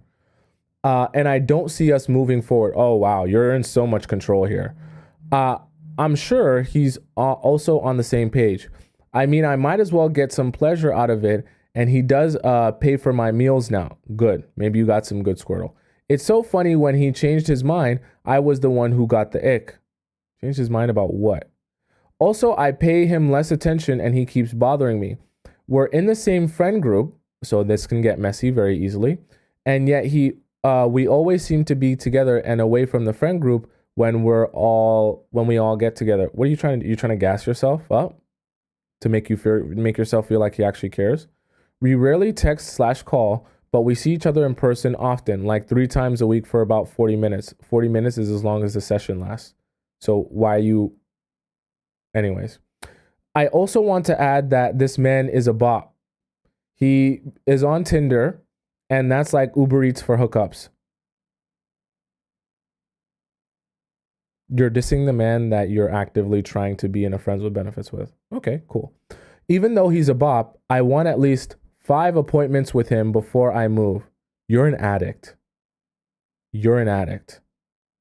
Like, I get it. We all get aged up, but you're an addict because you're literally compromising your own self-respect for this. Okay? Anyways, let's go on. I want to arrange our pineapple appointment in person during our next hangout. I like that he pays for these dates. I'm concerned that if I'm super transparent, then I won't get that benefit. What do you mean? Like if you just tell him that's all you want? I guess it's like a situationship, but is still a situation. Is it still a situationship if people don't see a future with one another? I mean, no, you're just hooking up. I'm also worried that if I do sleep with him, that I'll give him the ultimate validation. I mean, you will, and you already have. What are you trying to do? I'm confused what your goal is here, because you seem to have multiple goals in one here. Which is why I think of communicating up front that I want a summer fling and having an actual expiration date would help with his ego not getting too big. Okay. How can I communicate this to him and not lose the perks of being in a situationship, perks of companionship, pineapples, and fun hangouts, and also not inflate his ego too much? You may worry that I'll be attached, but I can't see myself being with this man long term, and he wouldn't be able to provide the lifestyle I want anyways. So what's the point in general then? I just don't understand the point in general. Just literally just for the hookup? Is it that serious? Just for the hookup? I think during that awkward hangout, I had mixed emotions because I hadn't had pineapples in a while, and this guy is fun to be around. This guy doesn't know how long I hadn't had pineapples. I've told him it's been a while. He, on the other hand, did the deed a week ago before the awkward hangout. So obviously this guy isn't too serious about me. And then you lastly say, also, does your content work for people who are dating for fun? Or is this more for people dating for the long run, finding a significant other? Honestly, I'm not ready to settle down yet, and I'd like to meet guys casually, not dating apps, bars. What? Okay, Crystal, what do you want here? I don't understand what you want here. I've been single for about 2 years. My last relationship, I met him on during trivia night, but I move frequently and never had the chance to date for the long run. Hence why I'm down for a summer fling. Okay, Crystal, before we do anything about giving you advice, you literally need to decide what you want. Because this is the thing, Crystal. If you truly were okay with just being friends with benefits, you would just be friends with benefits. You're making it so much complicated by pretending as if there's something's going to happen if you tell him that you think telling a guy that you just want to have casual hookups with him is going to he's going to say, oh my God, you want to have casual hookups with me? That's not something that I want to do. Like, what do you think is going to happen here? This is why I say, you see, Crystal, I'm gonna talk to you about the root of your problem rather than what you're asking. I know you're asking me specific questions. I want to address your actual problem here. Your actual problem is that because you don't want to be bored out of your mind and feel lonely by not having someone to hang out with or spend time with, you would rather hang out and spend time with this guy that you know is not going anywhere so that you're not bored and lonely. What that speaks to, the root of that problem, is that you don't feel like your life is interesting enough in itself that if you don't have some sort of companion or someone to casually spend your time with and casually, have pineapples with, then you have a boring life. And your boring, uninteresting life is too painful for you to go back to. And you'd rather make your life exciting and stimulating by being with the guy, even if you're not planning on building anything real with this guy. The problem with that is, as you continue to do that, you're going to be wasting a lot of your time and a lot of your opportunity to meet someone who you actually could be building something with. Because cool, yeah, you can have a summer fling and have some short-term pleasure, but you're only serving you in the short term. And the reality of it is, how old are you? Well, let's see how old you are. Okay. So you're 26 now. Okay. And you're a woman. So I'm not age shaming you because 26 is still young. But as you continue to have this mindset, I just want to have fun. I'm not looking to settle down. I don't care about building anything serious. I just want to do what I want to do. Trust you me, you'll wake up one day and you'll be 30 with no serious relationship in sight. And all of these summer flings with this guy or the next guy or the guy after that, you'll have absolutely nothing to show for it but trauma and a stretched out squirtle.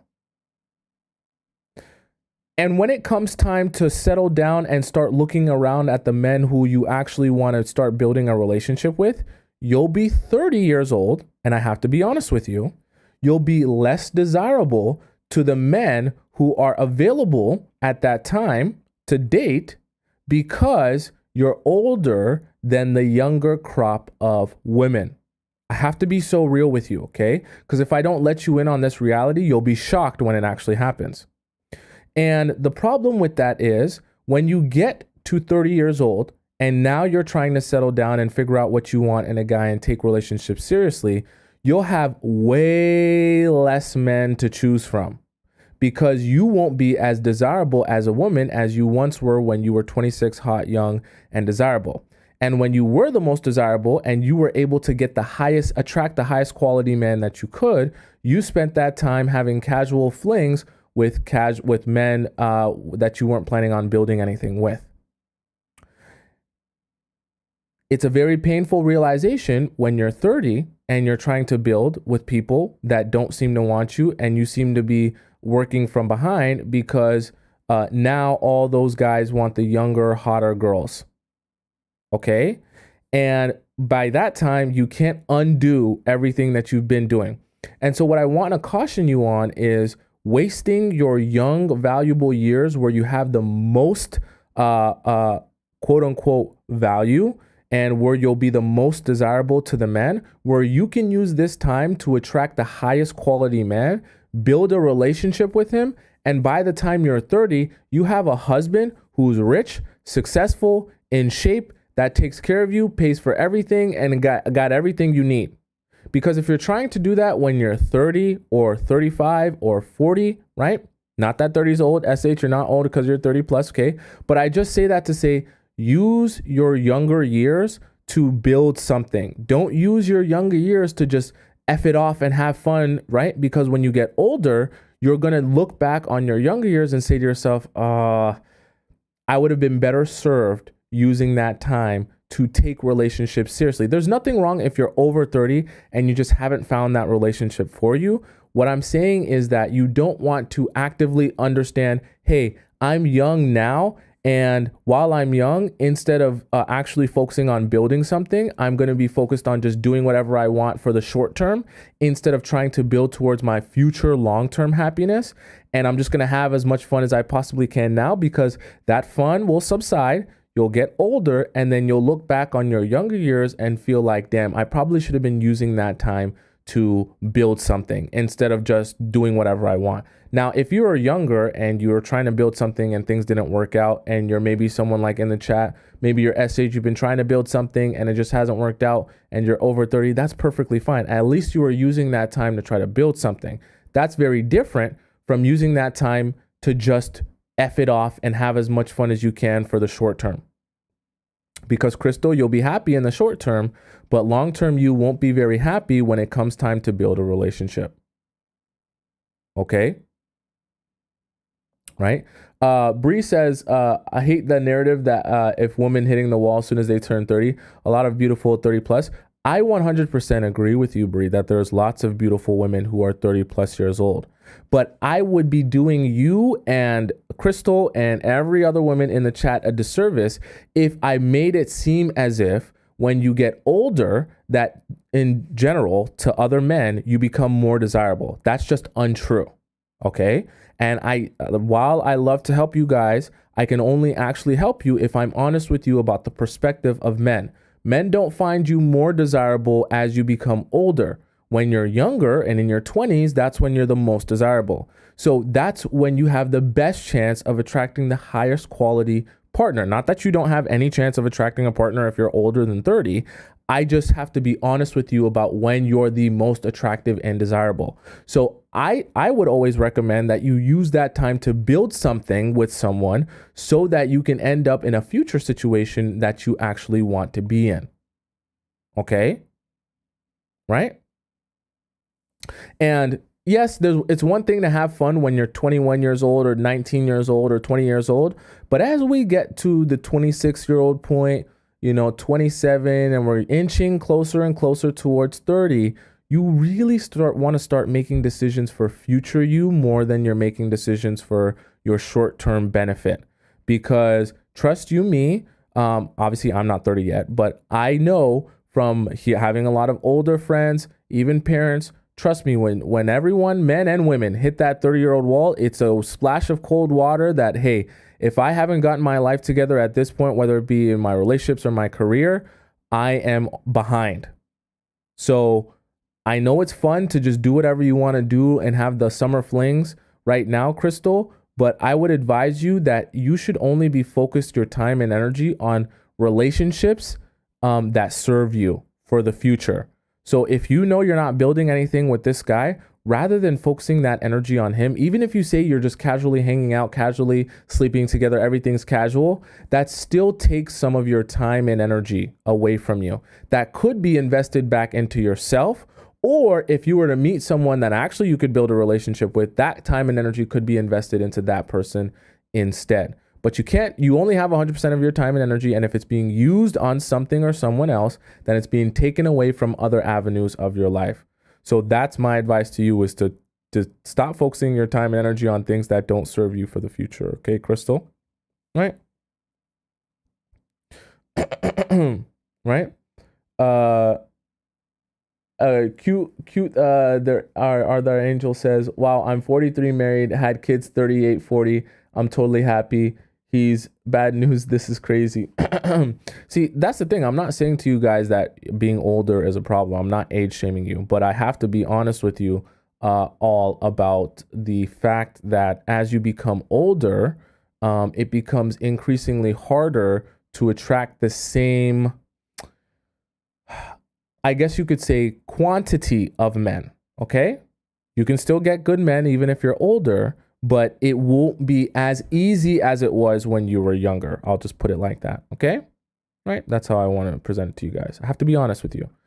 Princess says, question. Hi, Tomisin. I, 20-year-old female, have been in a relationship with a 20-year-old male for 2 months now. Before the beginning of our relationship, we were dating for some months, and I also knew him for quite some time. Okay. Interesting. Thing is, he's been treating me great. Princess treatment since the beginning. Flowers. He's a true gentleman and he spoils me. He's a provider and he's protective. He's 20 years old and he's a full package. Okay, interesting. Pursuing me. I also have been playing my part right. Everything. My question is, I've noticed he doesn't really ask me a lot of questions about myself, other than the basic get to know me questions. Example, how do you like your coffee? And I'm having second thoughts in case that's a bad sign. Lately, he's been asking me a lot of questions about my future. Where do I see myself in 10 years and everything related to the near future? What do you think? Also, the live show really helped me many of times. So grateful. Okay, Princess, you're 20. So not that 20 is a bad thing, but you've also been dating this guy for 2 months. So there's still a lot to learn about each other. Okay, I'll say that. Doesn't mean that he's a bad person or anything like that. I just think that you still have a lot of learning to do of each other. You also have a lot of, if you're going to be in this relationship for the long term, have a lot of growing to do with each other. And this is a really pivotal point in your lives. It's actually good that he's 20 years old asking you these questions, where you see yourself in 10 years, because these are probably things that he's thinking for himself, which is a good sign. If a man is 20 years old and thinking about the next 10 years with you or in his life in general, that shows a desire to, really think about what he wants and where he wants to be.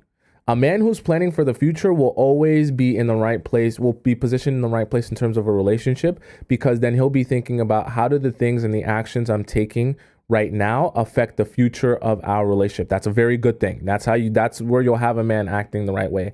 So I think in terms of asking you, you said that he doesn't ask you a lot of questions. It's also been 2 months, but then now you're saying that lately he's been asking you a lot of questions, which is why I say it's only been 2 months. So there's a lot of fluid things that are happening, right? You're still growing and understanding each other.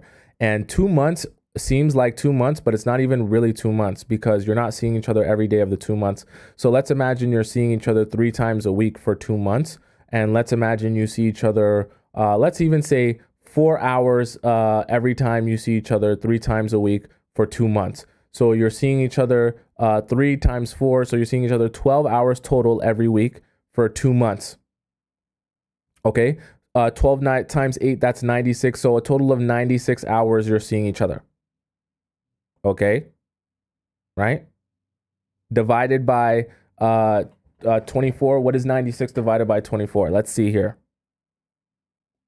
96 divided by 24. Quick math is 4. So even if you spent even if you spent 3 days a week with him at 4 hours each for the 2 months, you've only spent a total of 4 days with that guy. So there's a lot of fluid things. Okay. There's a lot of fluid things and moving parts that you still have to learn about each other. So clearly, as of lately, he's been asking you questions, especially questions about the future. I always tell you guys, when guys are talking about the future, that's a good sign. So just be patient. Let's see how it plays out. I don't see anything here that's necessarily a red flag or anything like that. And like you said, everything else has been good. So just continue learning and growing with each other and observing his actions. Okay, let's leave it at there for today because we're already over time. And tomorrow, if I didn't answer your question or I didn't get to yours today, don't worry. I will get to yours tomorrow. If you have a question that you want me to answer live on the show, please, if you're on TikTok, go over to the link in my bio on my profile and ask it on the TikTok. And if you're on YouTube, go down in the link in my description and you can ask it there. Someone says, are you going to make an Amazon wish list? What do you guys want the wish list to be? Just things that I use? Or what do you want the wish list to consist of? Because someone mentioned that, I think it was Electric Field mentioned that not too long ago about creating a wish list. I just don't know what you want the wish list to be. Do you want it to be things that I want or the things that I like to use, or like, what do you think? Right? Things that I want too. So you guys want a wish list of what I want, like things that I want to like get, or I would like to be gifted. Okay. I can make either one of those. I just want to know which one you guys want. Okay. So yes, please send in your question if you want that, as if you want me to answer your question as well.